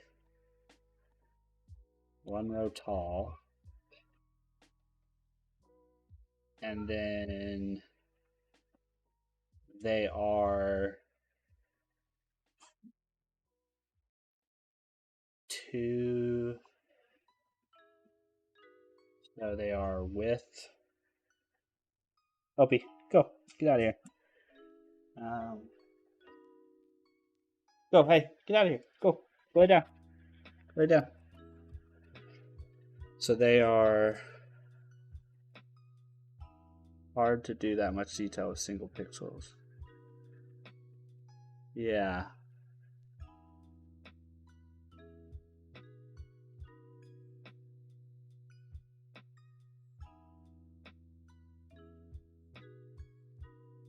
Yeah, I don't know. I'm just kind of trying to think of like the pattern I need to look for on each iteration, right?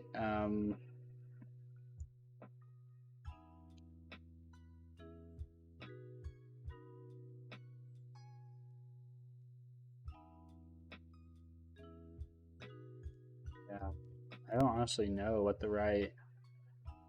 I mean, the thing I'm thinking here is they're one row tall, and they are width minus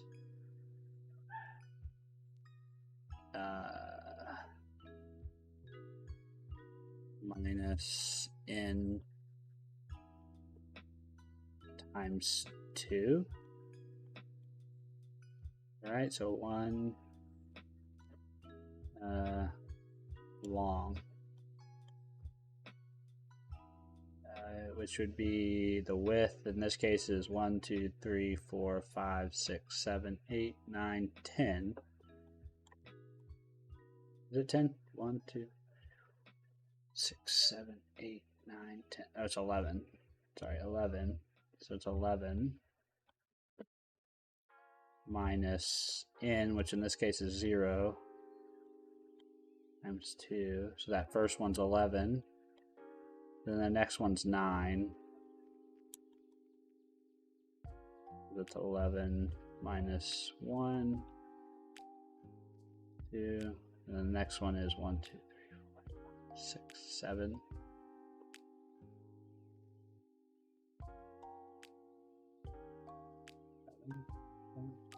This would be 11 minus 2 times 2, 7. And it just keeps going on that direction till we get to this.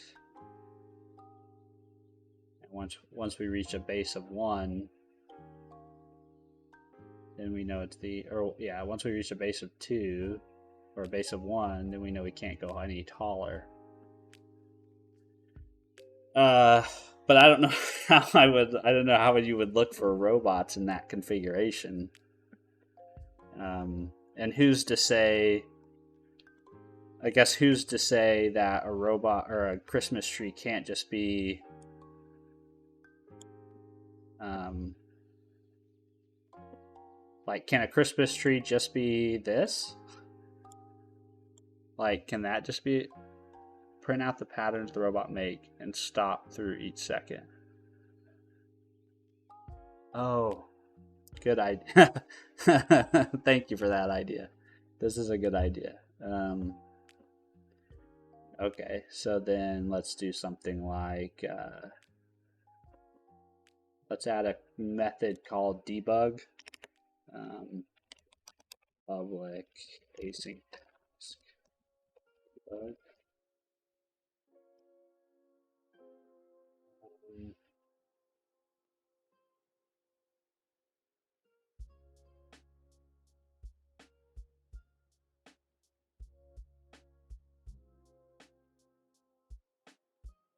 Then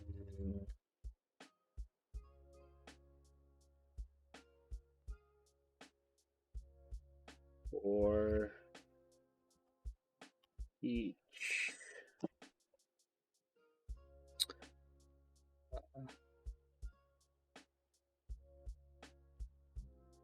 what do I want to say? For each, I guess I need two for loops, don't I? Two for loops. This is going to be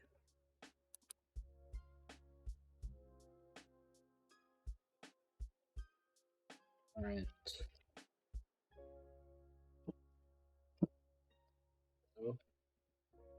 No, current.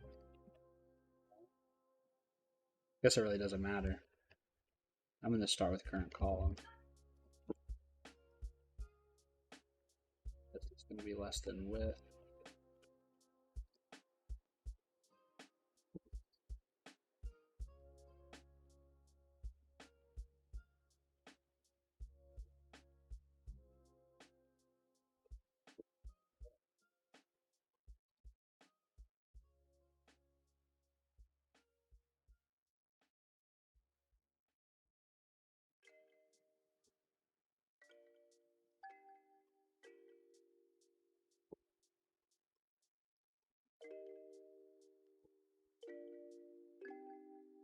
Yeah. Okay. And then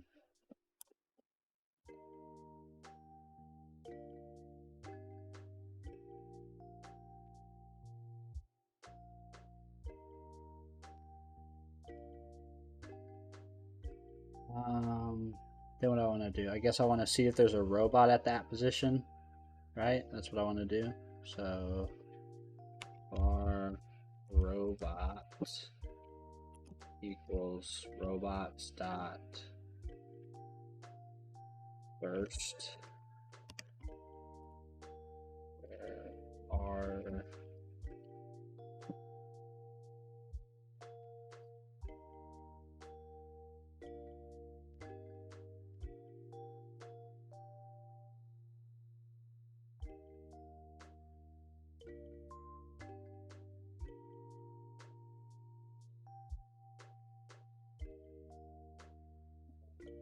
guess I could overload this, can I? Instead of is in quadrant, it could be is in position.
Or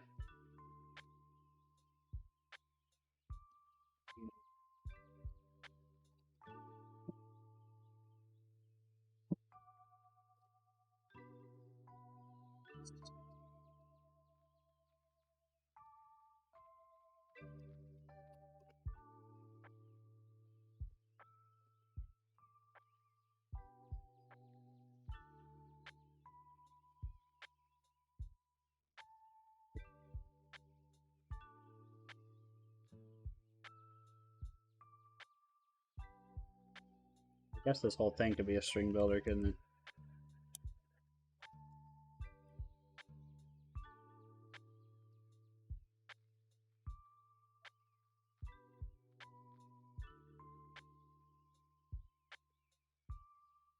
We could say if robot, or if robot.any r dot is in current column and current row. Oh,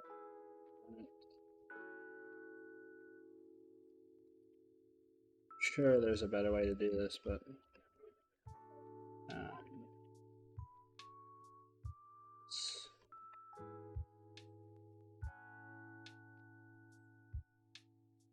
say row dot and r and r. It's row dot append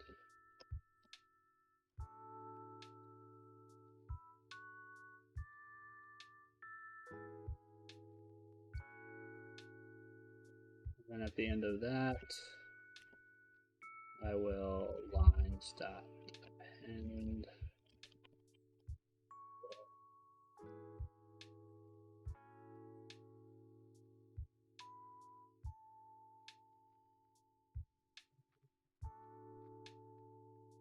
yeah.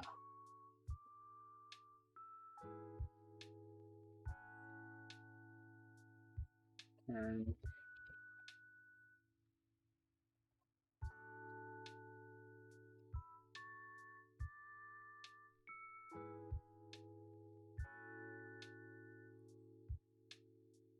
I guess we're going to print this to a console. We can just say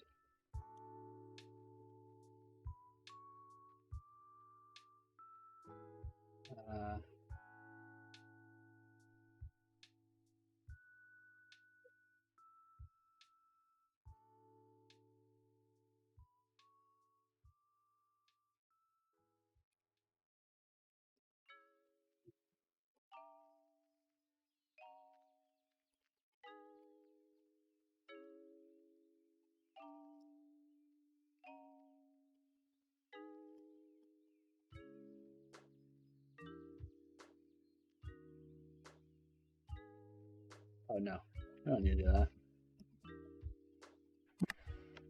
I can just say, you can just move them and then say console write debug.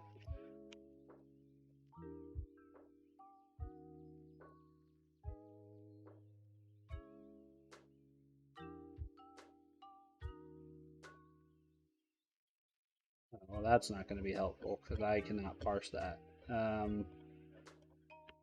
Never mind. Don't do that. Let's write it to a file.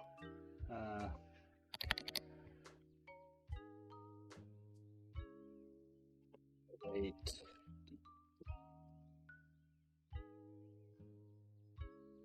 And we'll say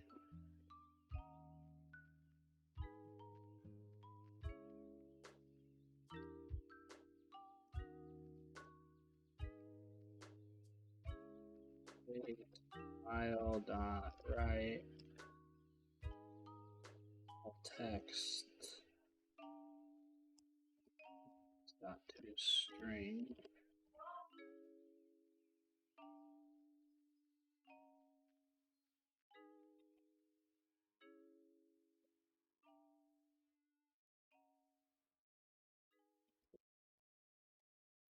This is going to be, I need to give it a file name, don't I?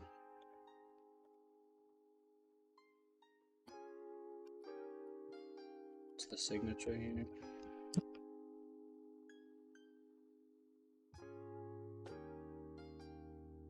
The path is just going to be path.combine gap context base directory. We'll just say output one dot or output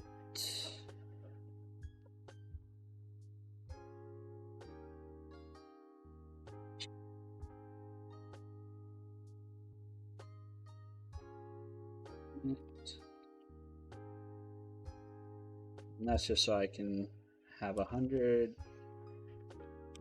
unique files.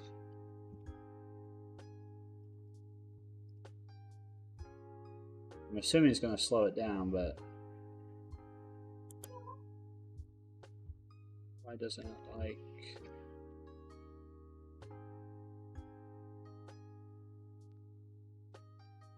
Didn't I mark that? Oh no, I didn't put async.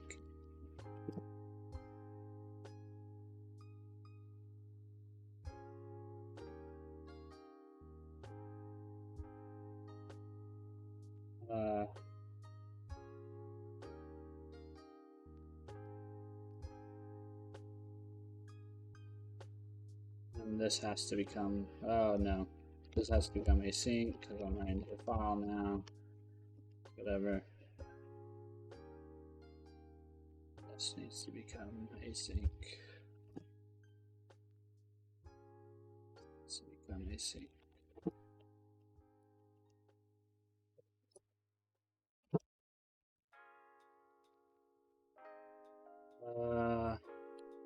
Close tab.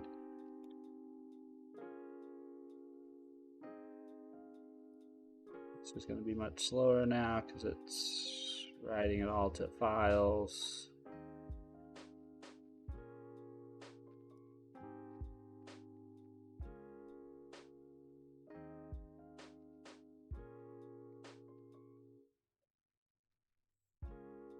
Or is it? Did I screw up something?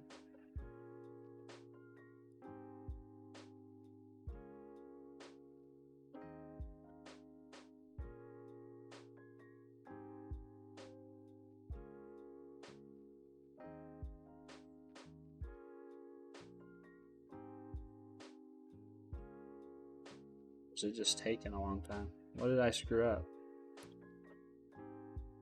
I don't see any output. Let's see.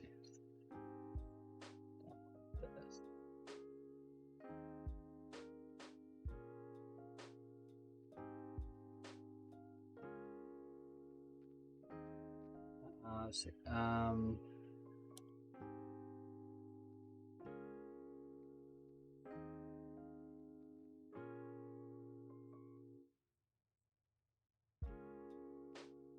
Why is this just running forever?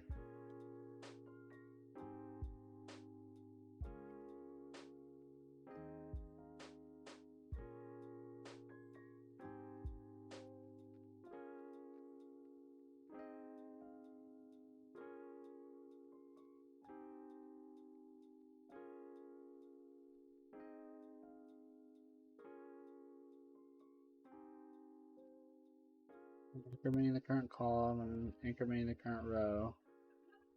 Less than height, less than width. I'm just trying to write it to a file. Why would this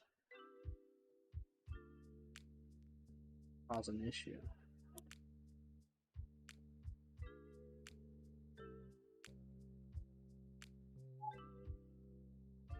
I mean, that is causing an issue though. If I remove this,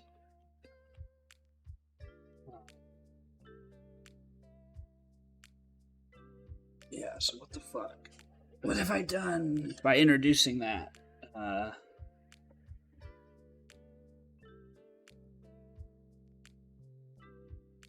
Okay, what if I don't do it asynchronously? If I just block.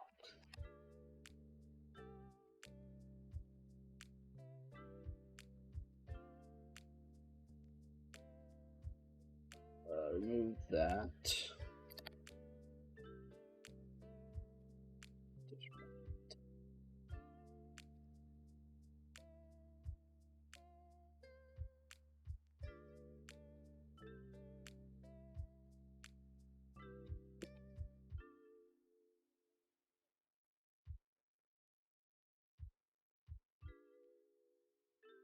That bait bird anymore.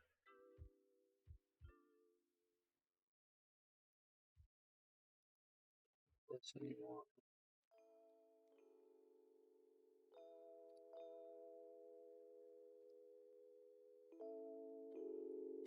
Now let's see what happens.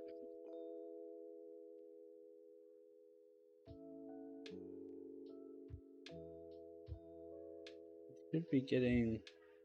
There we go.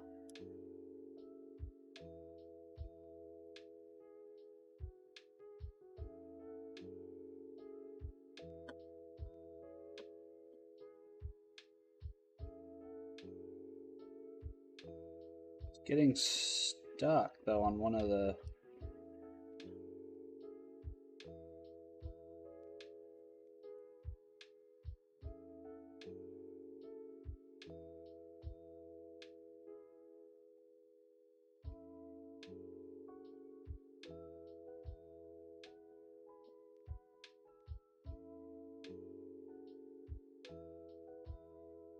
I close this.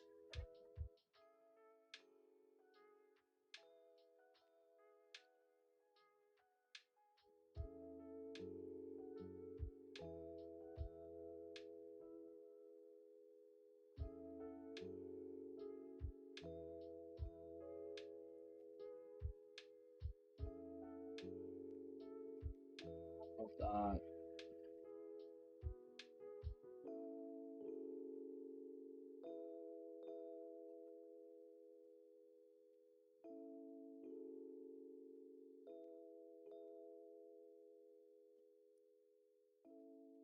I'm just gonna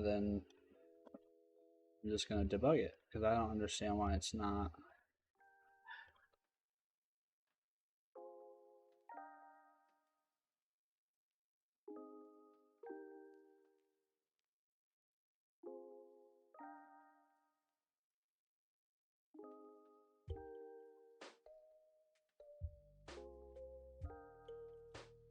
Because it's.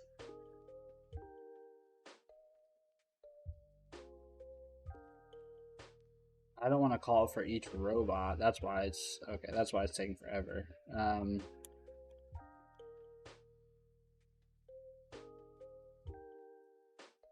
want to call it after each move.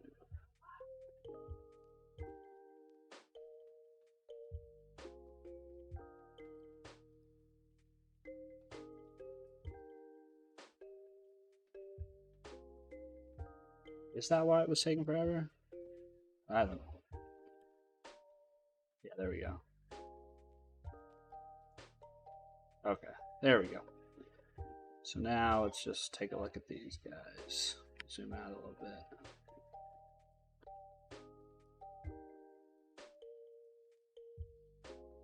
I'm guessing it's.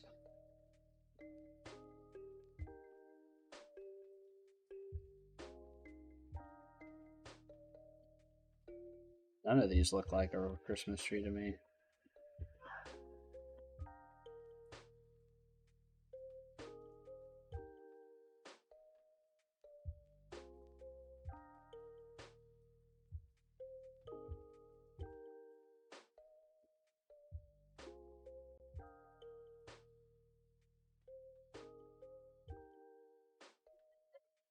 I'm really just gonna have to systematically go. I thought there would be a ability to kind of see it happening.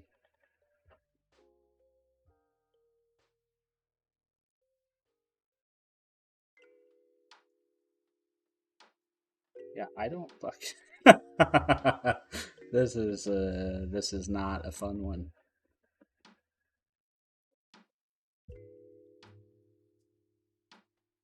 Most will be random. A few will be more interesting. Oh, okay. Okay, well, that's good to know. I just want to know how the heck they came up with the right numbers to get a Christmas tree. I'm guessing there's some math involved.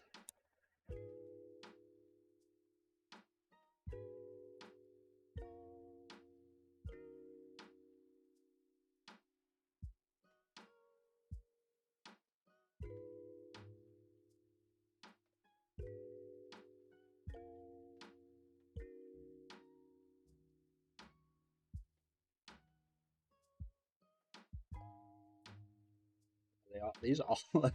I mean, I guess I could delete the ones I've already looked at, couldn't I? But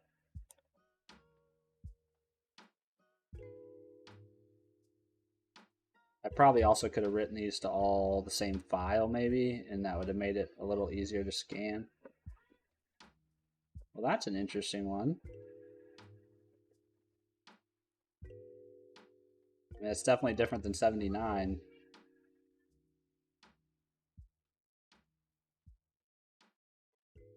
78's kind of interesting. I don't know if that looks like a. I'm just gonna write ones down that look 79 or no 78.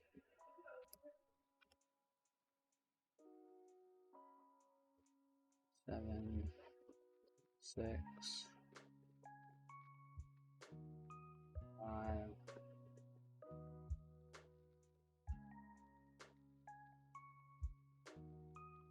Be nice. Oh, let me zoom out a little bit more. Can I get this all on one screen? No, I really can't.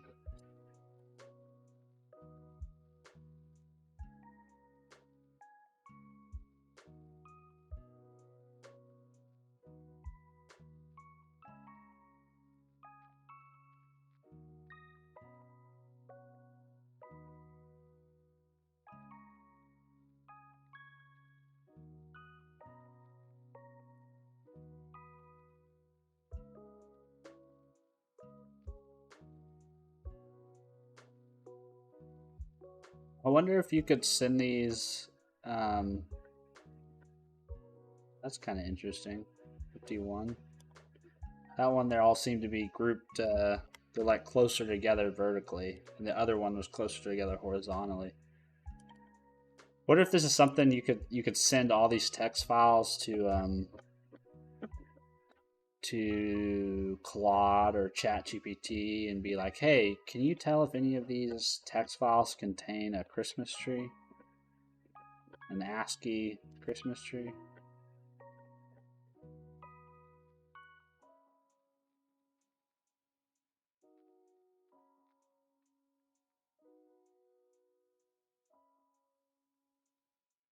They all just look random to me.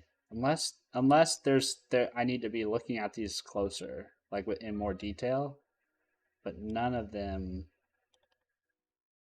they all look random.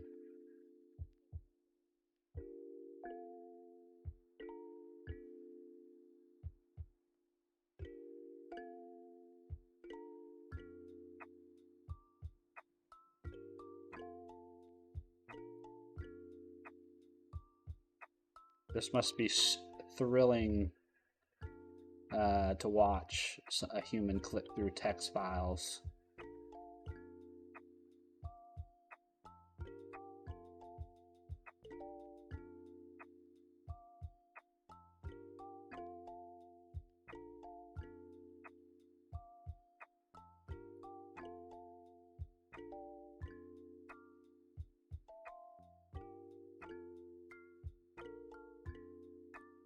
Getting to the end of this list, and I don't see anything that.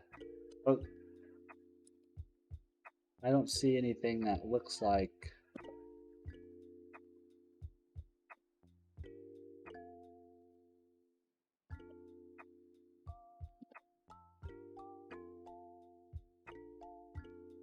So I have these two that look interesting to me. 58 was it? No, 59. 51. Maybe this could be considered a Christmas tree? I mean, it's vertical. I think 51 looks more like it than 79 or 78. 78 is sideways. That doesn't look like it. So I think I'm going to go with 51, which is actually 51 is actually because I was going 0. So 51 is actually 52 seconds. Yeah, because we're off by 1. So I think it's actually 52.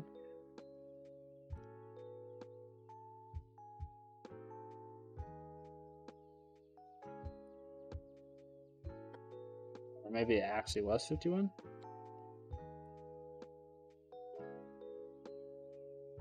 Oh, okay, I'll try 51 next, but that's the only one to me that looks even remotely close to being something. Everything else looks random. Oh, they started with the tree and ran. Oh, that's okay.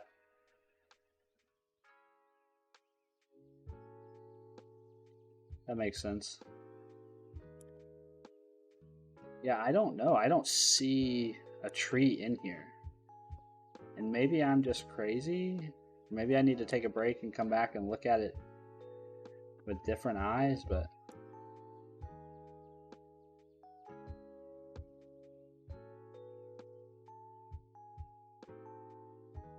I mean, you would think, though, if that was the way they did it, there would be a point at which, when you're running the simulation forward, um, you would start to see more of the shape incrementally. I guess in my brain, I'm thinking, because if you run it backwards, you just make it more and more mismatched.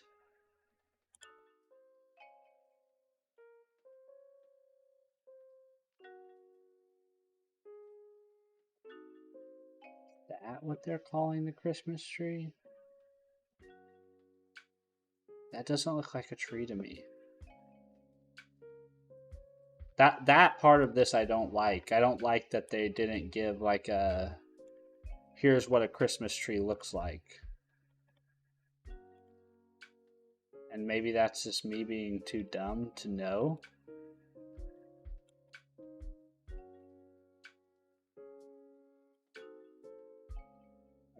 I should be able to answer now again, I think.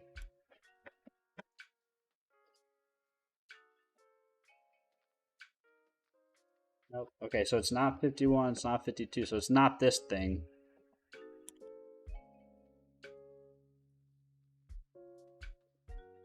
It's not that thing.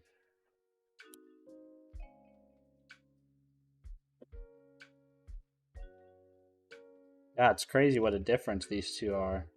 They all converge and they all separate.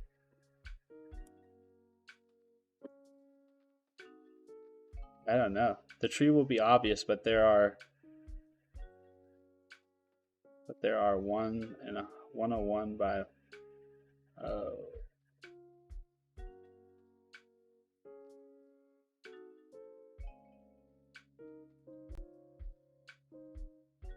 well, I only printed out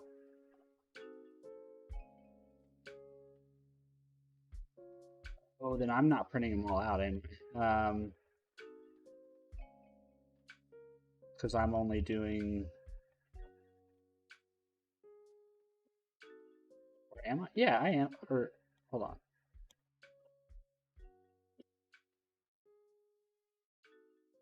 Yeah, I'm printing them all out. 100 should be 100, right? I should have 100 possible configurations.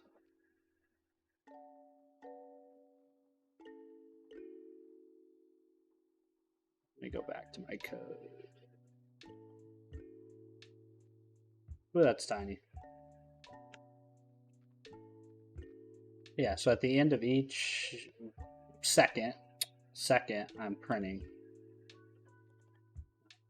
I have the right width, I have the right height. So I don't know.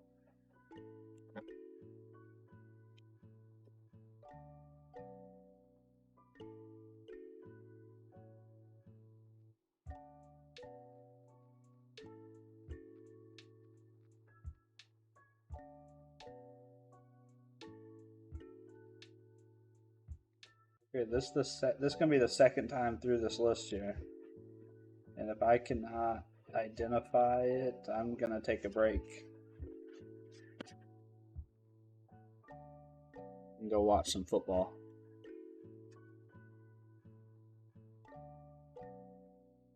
Oh, am I?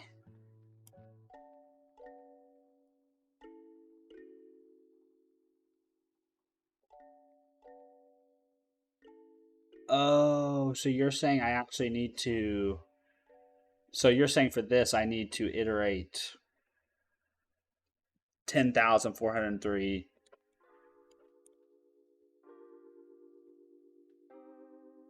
What is the fewest number of seconds? Okay.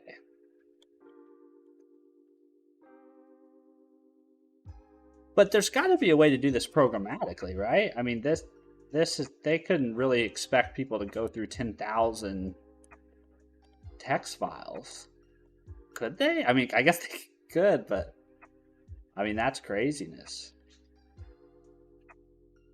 There's got to be some programmatic way.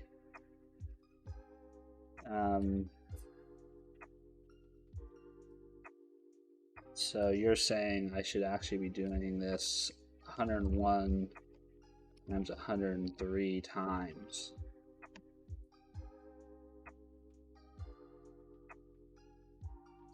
Seems like it could take a while, but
yeah, I mean that you could always analyze if the robots are random or gathered closer together. Yeah.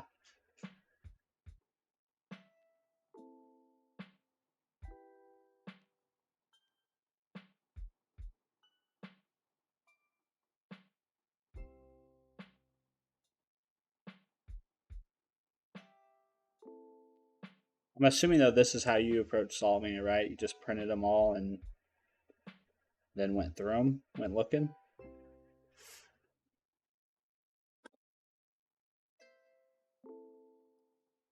There's got to be a better. There's got to be a better solution than that.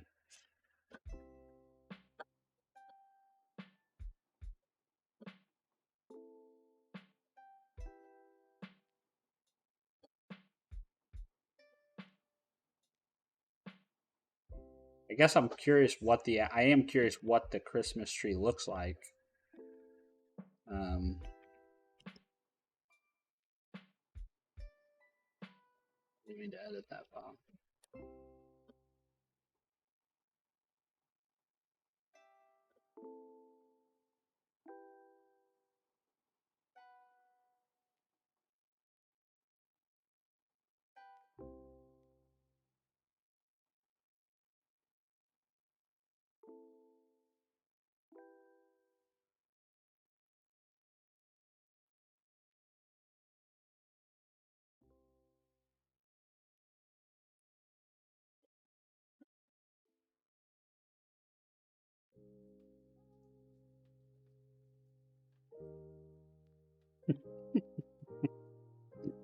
This is just crazy. But I'm only at 4,000 files. 10,000 of them. I'm not.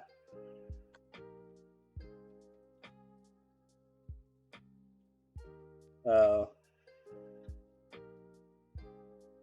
the horizontal and vertical patterns. Yeah, that's. I think that's the way to do it. But I think I need to know. I think I need to see what a result looks like. But I'm not sure how the heck I'd find the file that has the result.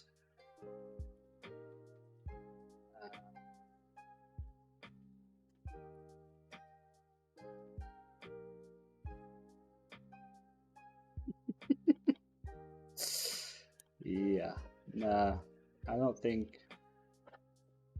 I don't think this is the way I'm going to be getting to this answer.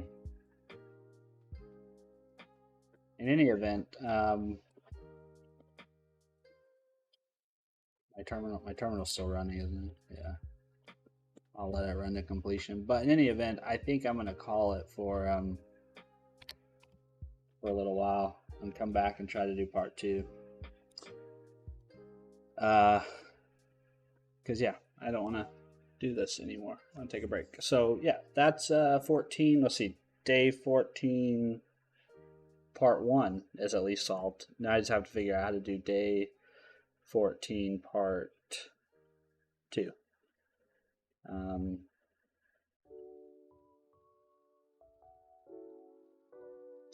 I'm thinking it has something to do with the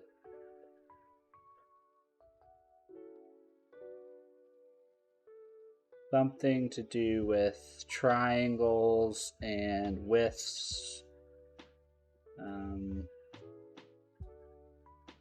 the number of robots. There's some relationship here. So I don't know. I'll think and noodle on it, but I shall be back. Yeah, thanks for all your help. Thanks for watching. I'll see you for part 2.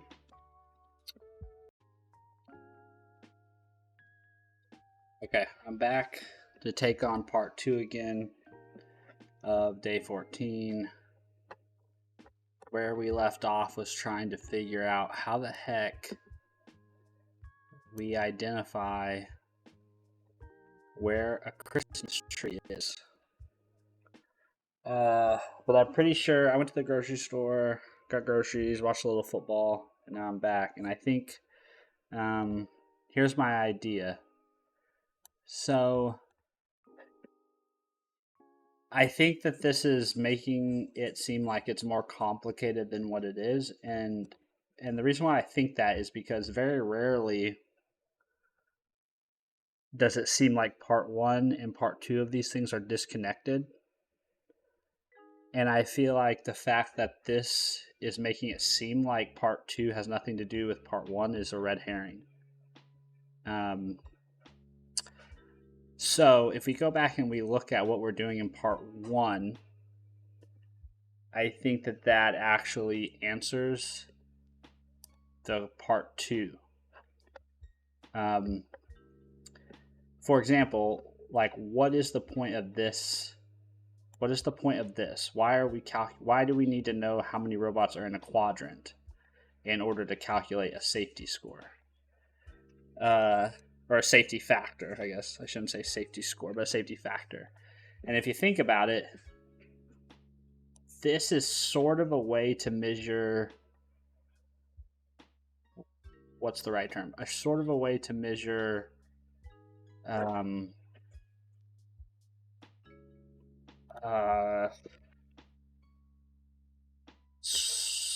It's basically a way to measure how many robots are in a particular area, right? So obviously the number of robots in the more robots in a quadrant means the more robots are together in one place. And if there's a high number of robots here in this quadrant, a high number here, and a high number here, and a high number here, that means that the robots are pretty dispersed, right? If you have a high number in each quadrant, the robots are all kind of far apart from each other theoretically, or I guess roughly, because it's kind of arbitrary that we're splitting it into fours. And the Christmas tree, if we actually have a Christmas tree, so let's take this guy. If we actually had a Christmas tree, let's replace all these with periods.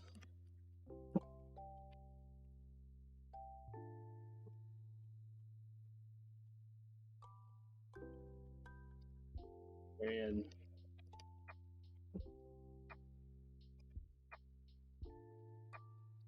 If we actually had a Christmas tree, let's just say we've got the tallest Christmas tree we can have.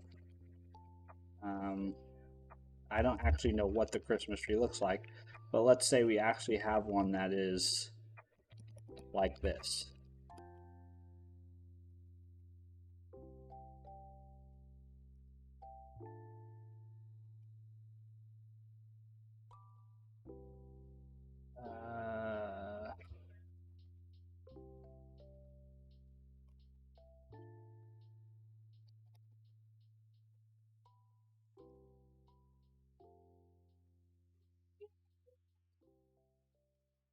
I think we just need one more.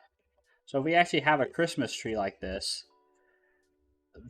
the numbers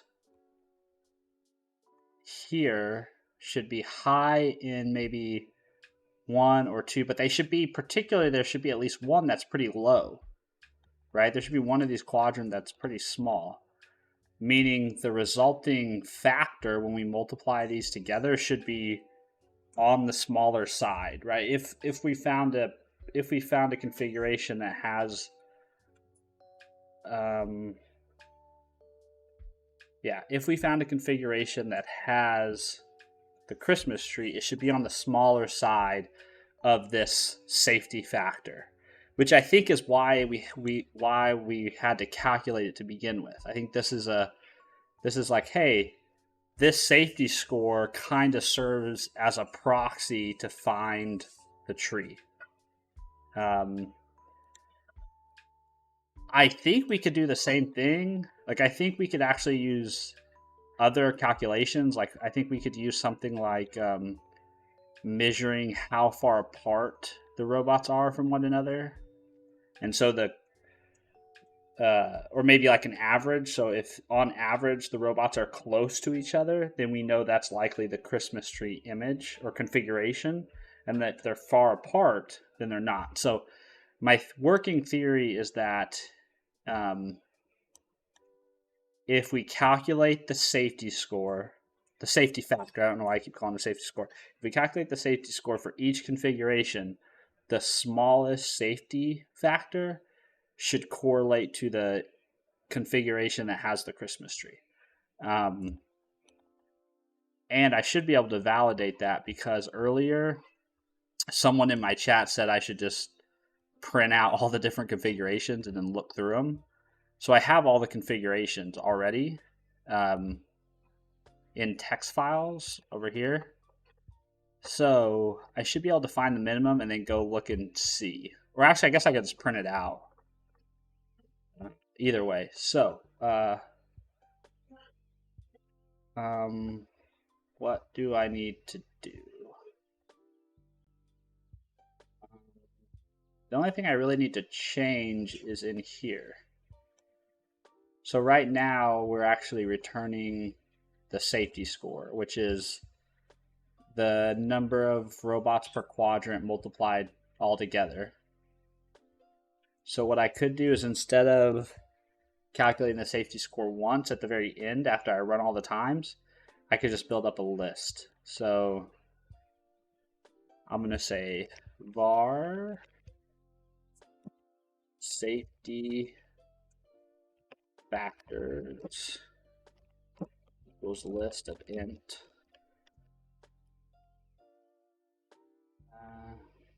Why is that given an error?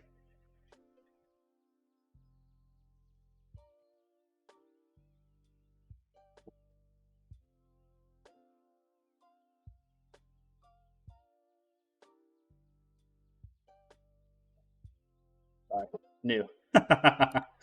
Okay, new list of it, and then down here I can just say after I move. Every time I move, right, that's a new configuration. And so then I can say safety factors dot add safety factor dot add safety factor, right? And the reason why I can say safety factor is because this is an expression, right? So I'm mutating the state of the robots, and then I'm getting the current safety factor at the moment of those robots configurations. So it adds the current safety factor for the current configuration of robots. Then instead of returning a list of int, or instead of returning an int, I'm going to return a list of ints, right? So running it's going to give me a list of safety factors.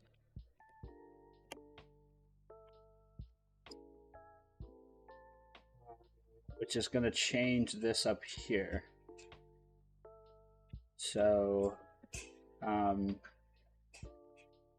it's also going to change my tests. My tests are going to break too now. So I run it 100 times. It gives me back a result. My result is going to be equal to, actually my result now is going to be, I want to aggregate.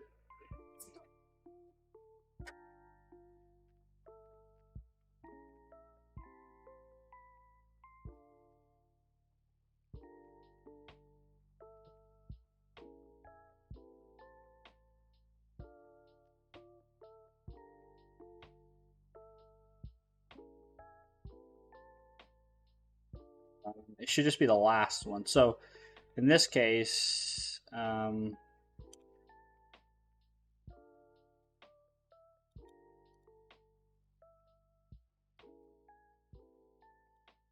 does that make sense to return a list of safety factors? I don't know. That doesn't really make sense, does it?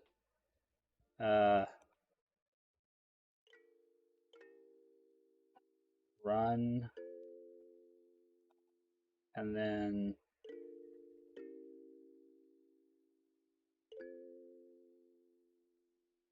I mean,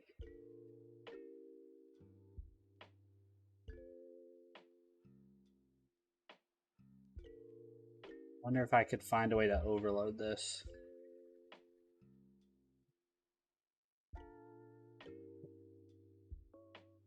What if I did, well, run, and then I'm just going to get the last one.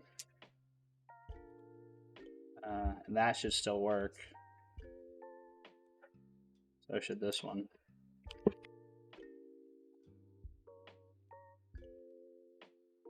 Should still run.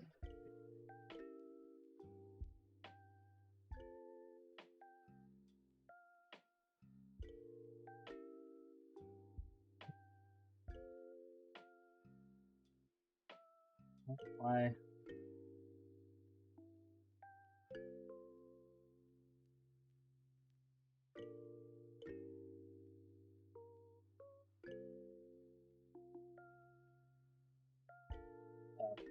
Oh, can I not do -1? I thought I could.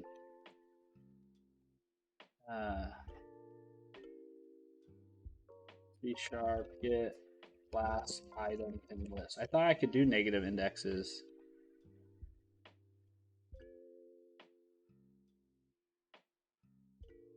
Guess not. Okay. So I could just say last then. Dot last.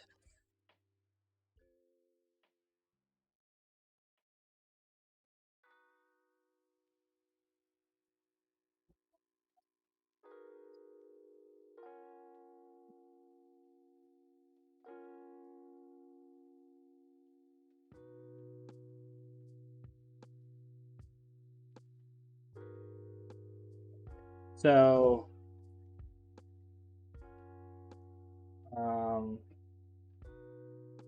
I don't like this. So can we do something like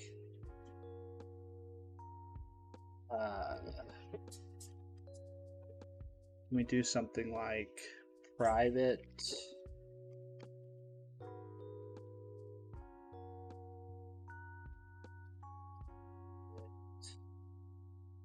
run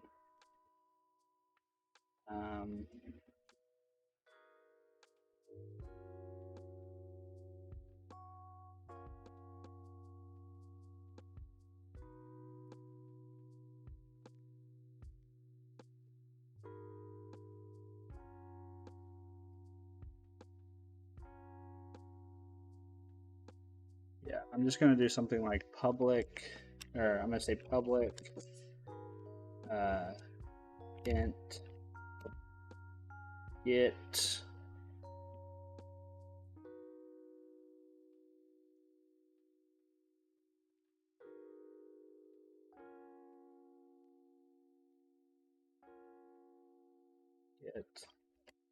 final safety.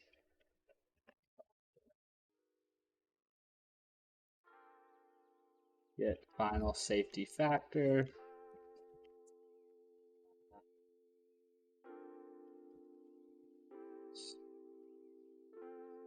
So just return run.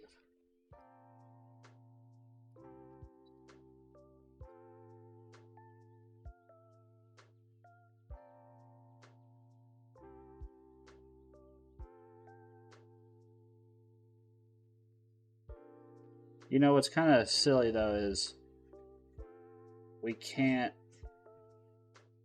run this multiple times because we're mutating the robots.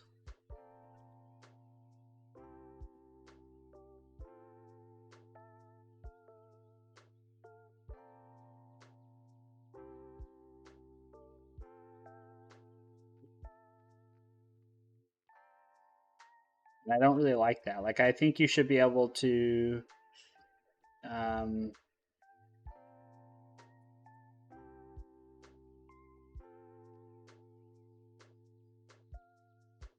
getting hung up. I'm getting hung up on the wrong thing. I'm getting hung up on the right way to solve this, not if I've solved it, but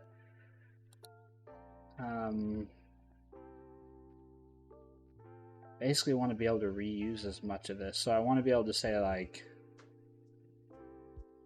I want to be able to do simulation, run, and get both the safety score, but also optionally, I'd like to be able to get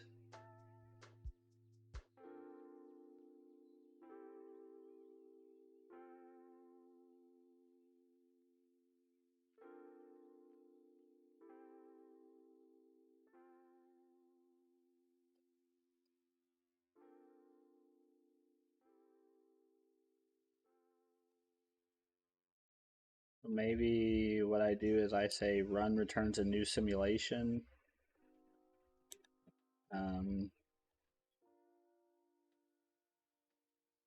Obviously, we can get the final safety score from that, and then oh man, the robots is the only thing I'm mutating, and these are just derived from the current robot, the state of the robots. So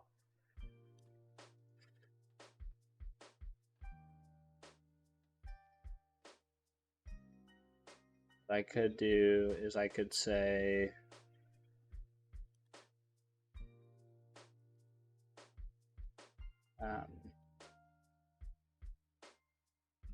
I could say this returns a simulation.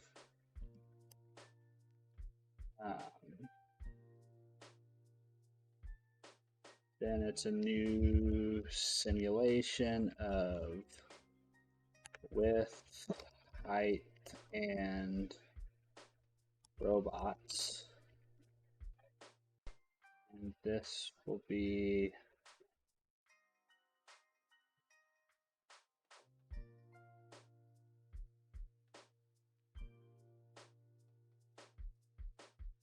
no, that doesn't work either.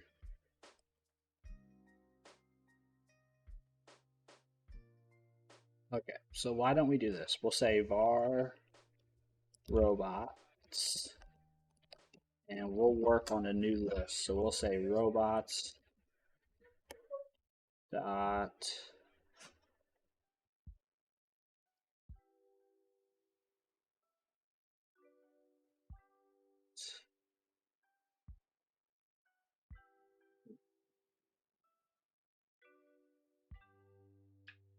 screw it.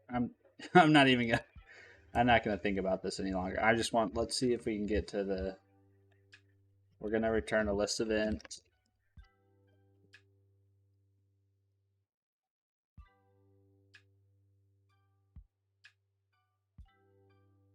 Not gonna do that.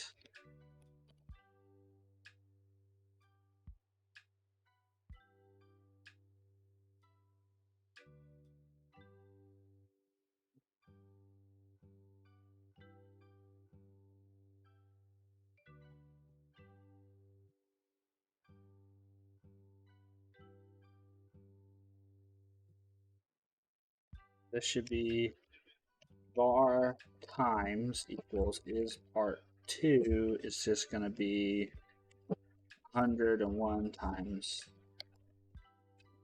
3, and otherwise it's 100.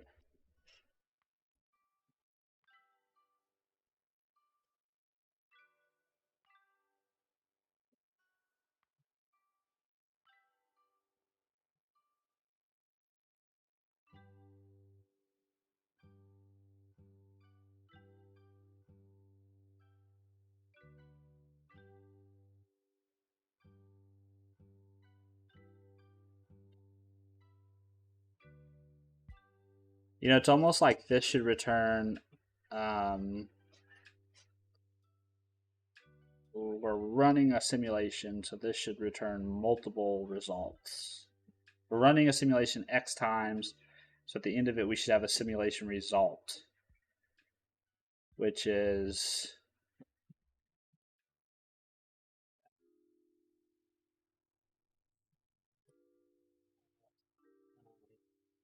our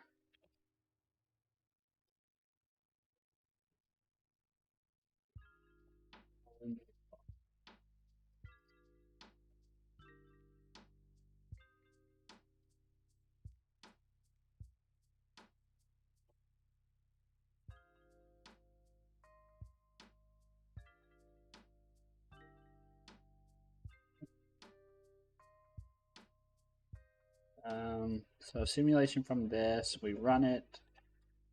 That's not actually our results. This is just going to be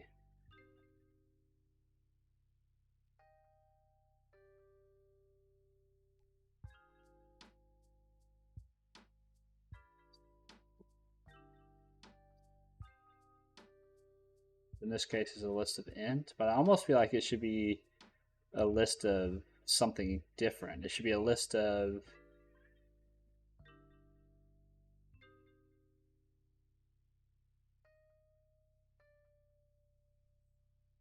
it almost should be a list of simulation, shouldn't it?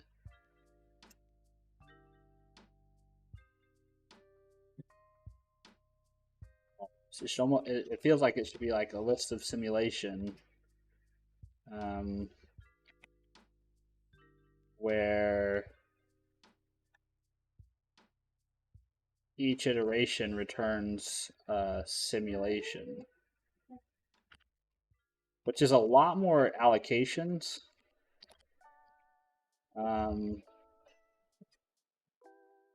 Yeah, it's a crap ton more allocations, but it would allow. I don't know. Maybe it makes.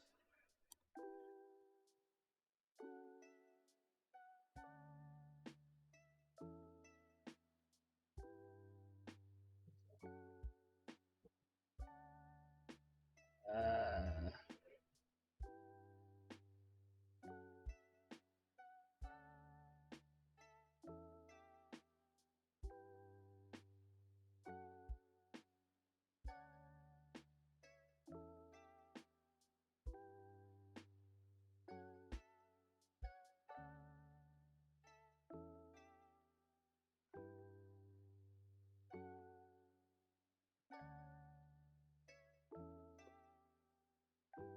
Get safety factor. Then maybe I get Christmas tree.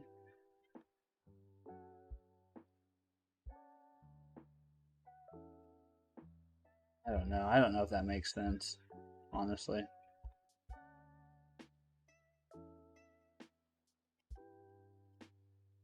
Probably silly. Bar robots equals new list.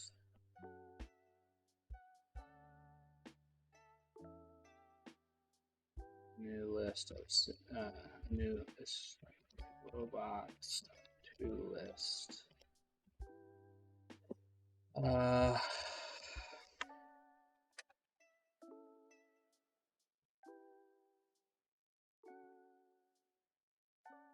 Then I can say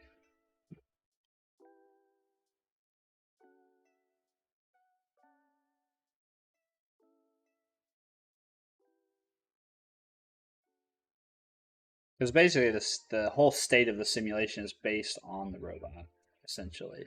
So you can say var simulations equals new list of simulation,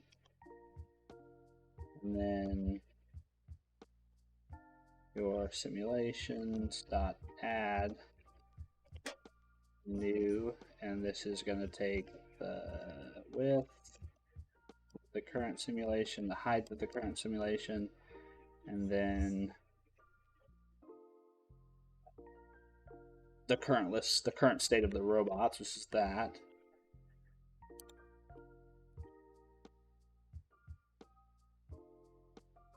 Which means it's not really last, it's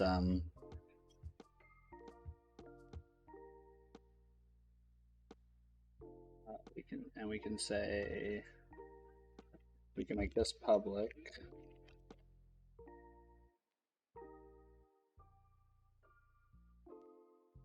We can just say over here, we can just say result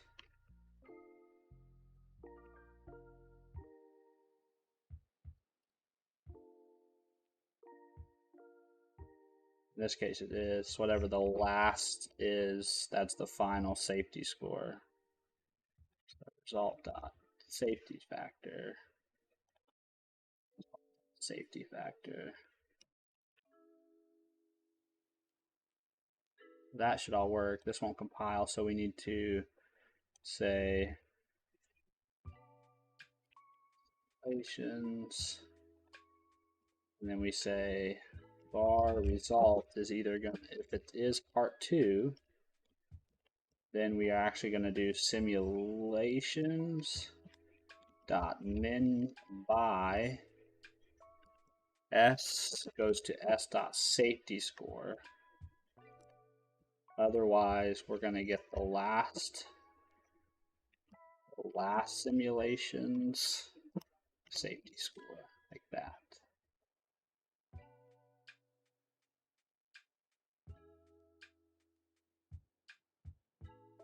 There's no conversion between simulation .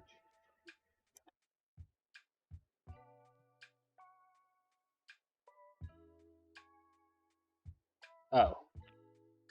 I guess I want that, don't I? Or I could do, I guess I could actually do select s dot safety factor dot min. Yeah, there we go. So now all we're doing is we're just basically giving back a bunch of simulations, which are basically like points in time. We run it once, we capture it, run it once, capture it, and at the very end of all the runs, we return it back. I don't, that's a crap ton of allocations for what we're trying to do, but I don't know, it feels better. I don't know, it feels like that makes more sense.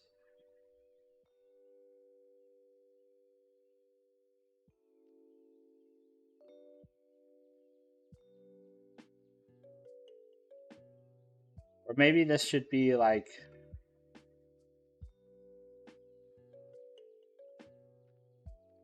or maybe this actually should be something like simulation result or something like that.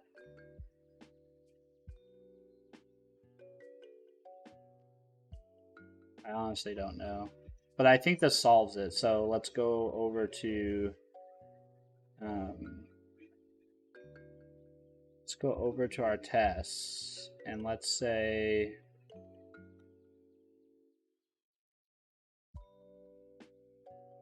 run when called with puzzle input. I'm actually going to call this solution part 1.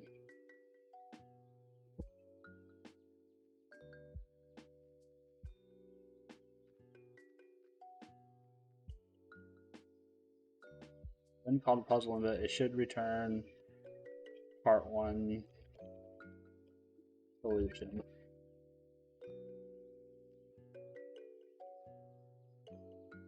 And then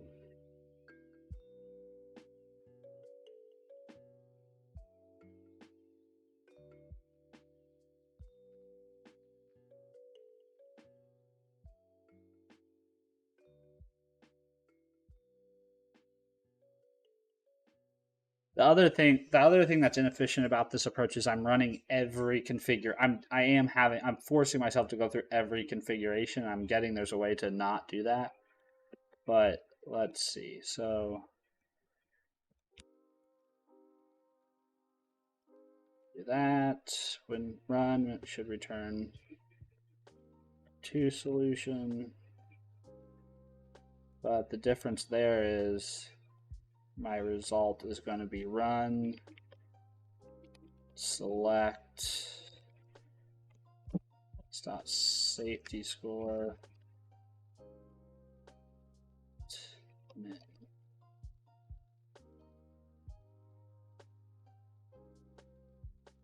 I actually don't know what this is, but I'm expecting it to not be 0, so this should fail. Oh, and this also should be bar width 1 bar height 103. This was the actual idea I had. So this is going to be bar total bar times escape 101 times 103.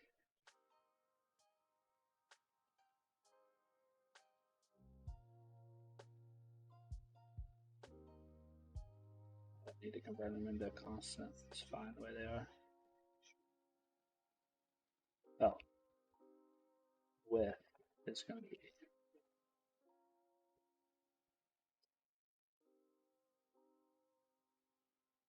Let me build that. And so what this should give us, what this number is going to give us. Oh no, this doesn't give us what we want, does it?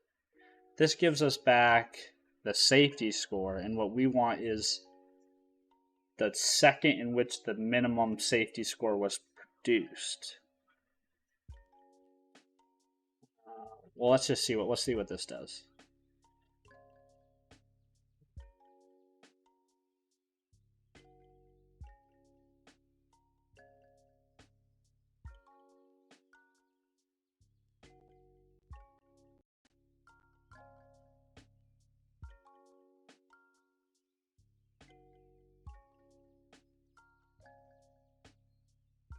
It's taking a little while to run.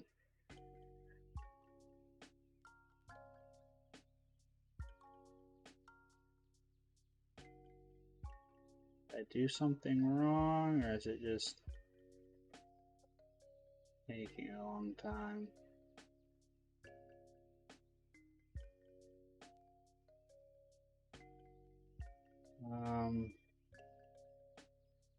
I feel like maybe I did something wrong. Hold on. Okay, let's stop and abort this. Okay, so let's not do this whole simulation thing.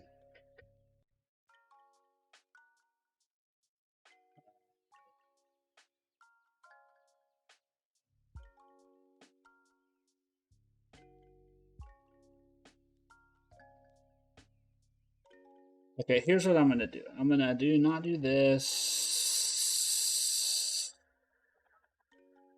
I am gonna do this. I'm gonna stick with this because that's fine. Safety factor. I am gonna mutate the robots.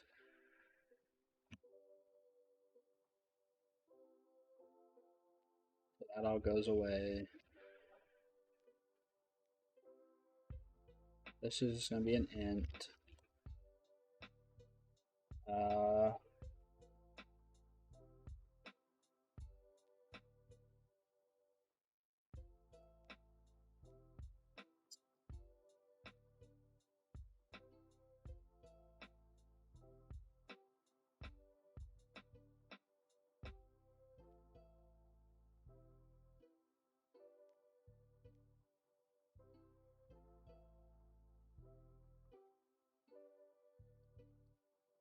You're going to make this a void.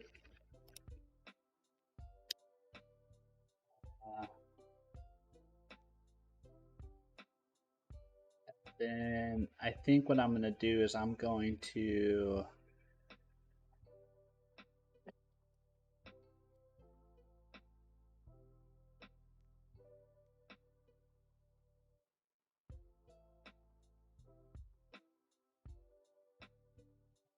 have another thing here that's like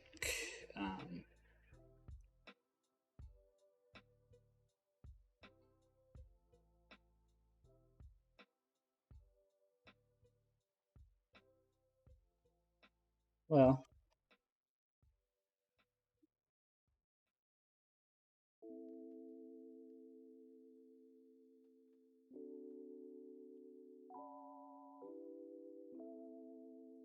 going to do this list a list of int map to int. No, dictionary, sorry. Dictionary of int to int where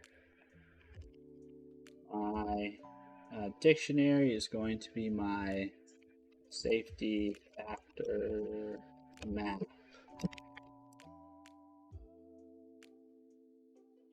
I know I'm making this way more complicated than it needs to be, but return the safety factor map.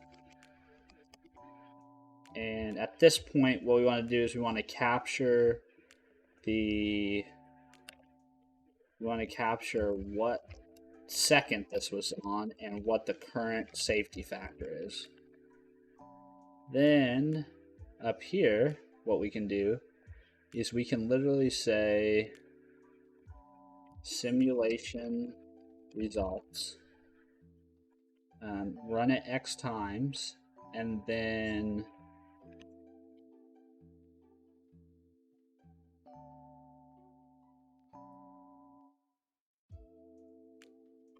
simulation.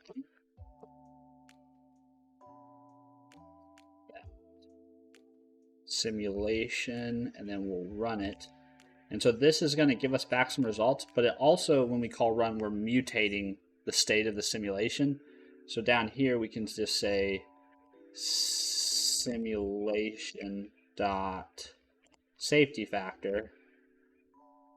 Otherwise, we can use the result, and we can say simulation dot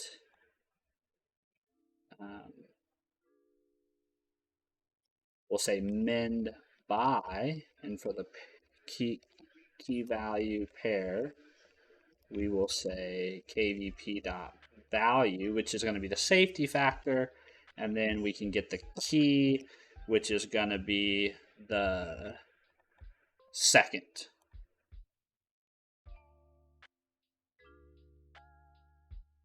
Yeah. Should we do +1?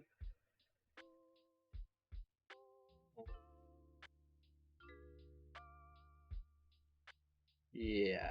Well, yeah. Let's do +1.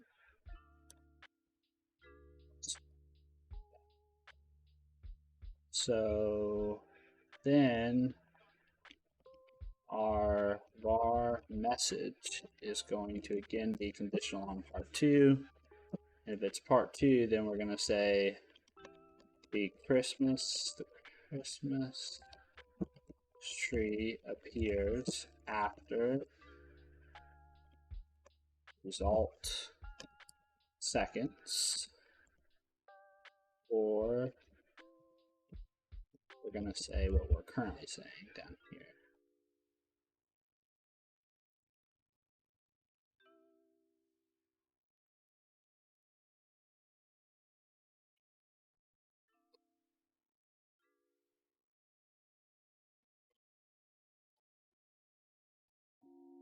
Here we're just going to use our message. Okay, so I'll go back to our test real quick. And so now this isn't going to be select. This is going to be, this actually is going to be min by avp dot value dot key. And it's not going to be equal to 0, so that I'm expecting that one to fail. And then up here, our simulation equals simulation dot from.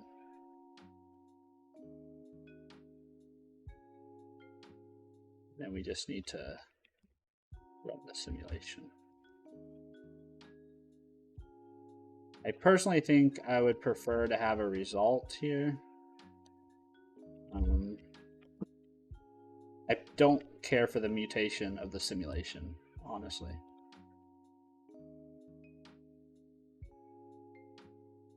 Where did it fail to build? Oh.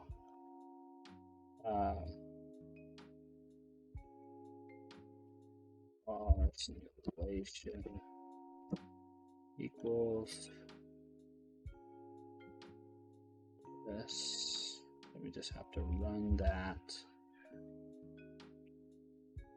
100 times.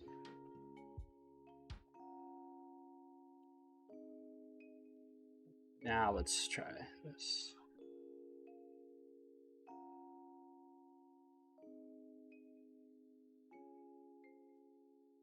How is that possible?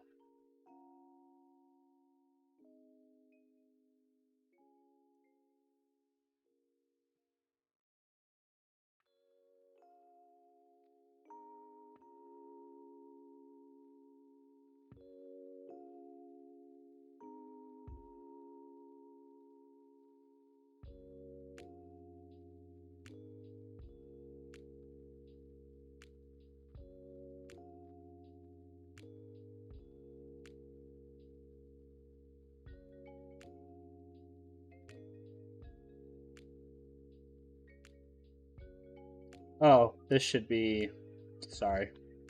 This shouldn't be in there. It should be on the next loop, like that.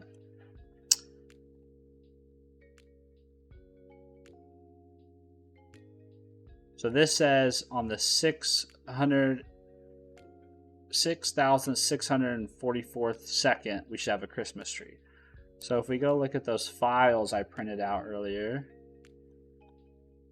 we should see a Christmas tree. But in this case, it's not going to be the 6,644th. It's going to be the 6,643rd because I was doing zero-based numbers here. So if we look at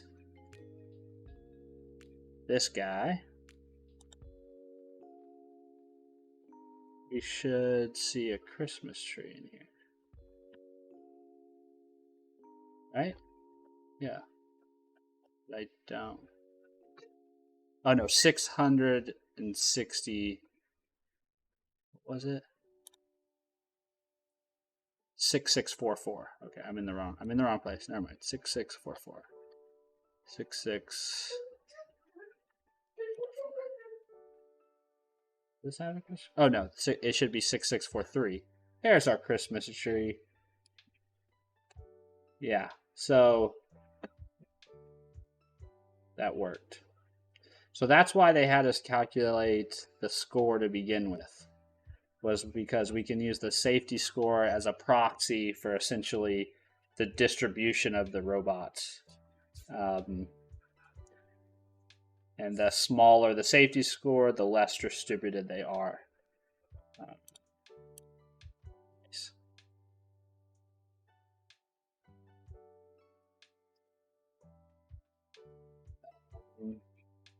Cool. So I think what I'll do then, yeah. I think it'd be cool to be able to print it to the console when you run it.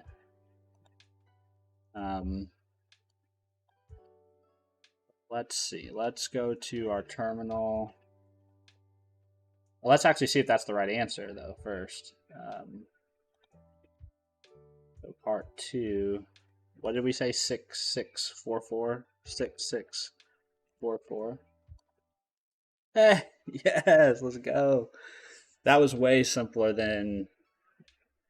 I think there was a person in my chat earlier talking to me, and I think I kind of got overwhelmed a little bit because he said I needed to print all of these out and start looking through them. And I was thinking, nah, that's just...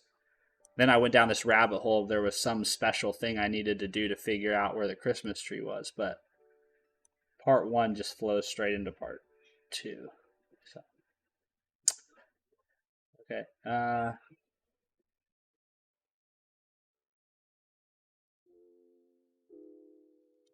I do think I am going to say... I am going to add something here that says... Just because I think it would be fun.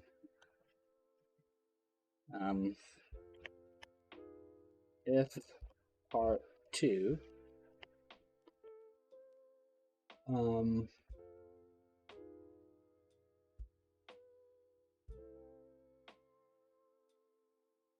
see, this is why I don't like mutating the robot,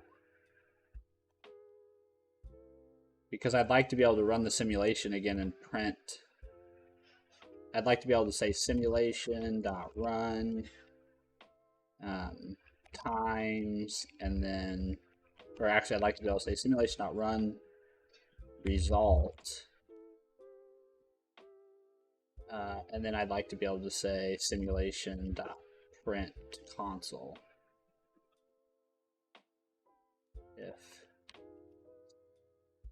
If this won't work because my simulation, or I don't think it will work. Sorry, my text is really small, isn't it? There we go. I'd like to be able to say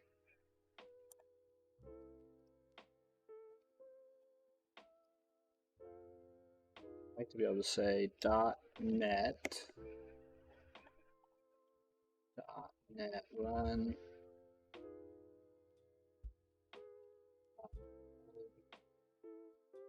to have it print out the... Oh, there. Yeah, it did work. Okay, cool. Oh, probably because I'm running to the end of the simulation and then I'm running it again.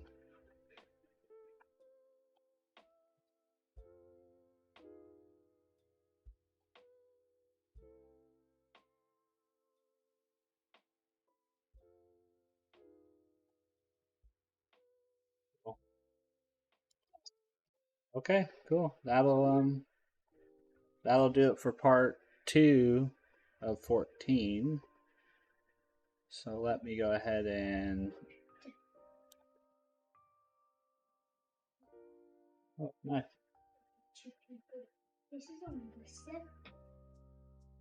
Oh, cool. I can't really hear what you're saying. What are you saying? Siding of Satan almost gonna lift up. And see that shiny red ball? Mm-hmm. That's Rudolph's nose. Oh, okay. That's cool. Nice.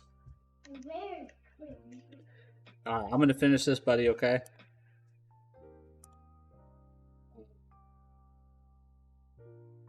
Yeah, I'm still not quite.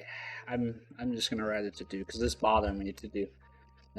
This still doesn't feel like the right API though, even though it does solve.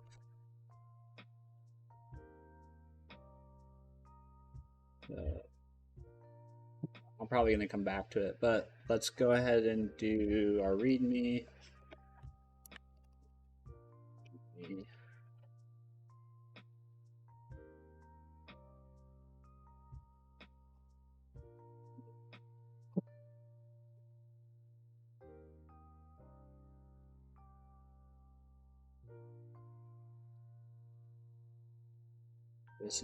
This is actually, what's this called? Restroom.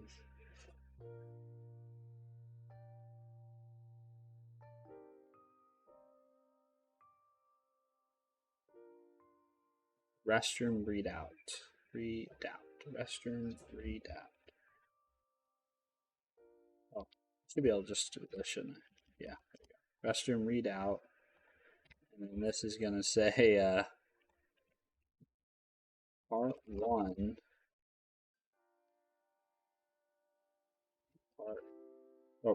Part 2 is not as complicated as you think.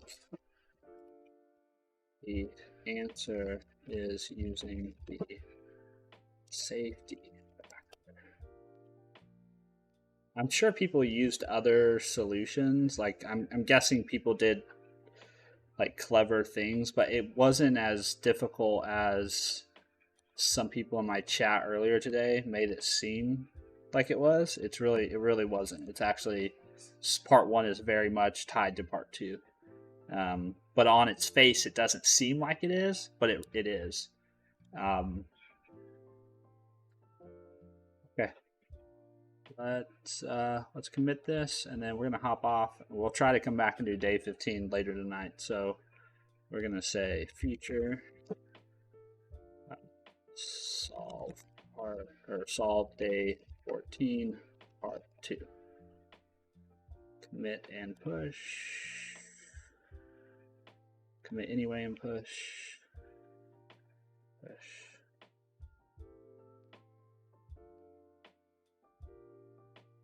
Yeah, that'll do it. Yeah, I hope you guys are enjoying Advent of Code.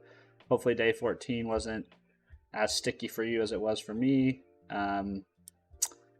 Otherwise, I just have to, if I complete day 15, I will have made it further this year than I did last year in Advent of Code. So that's the goal. I may be back later tonight, maybe not. We'll see how I'm feeling. So yeah, I'll talk to you guys next time.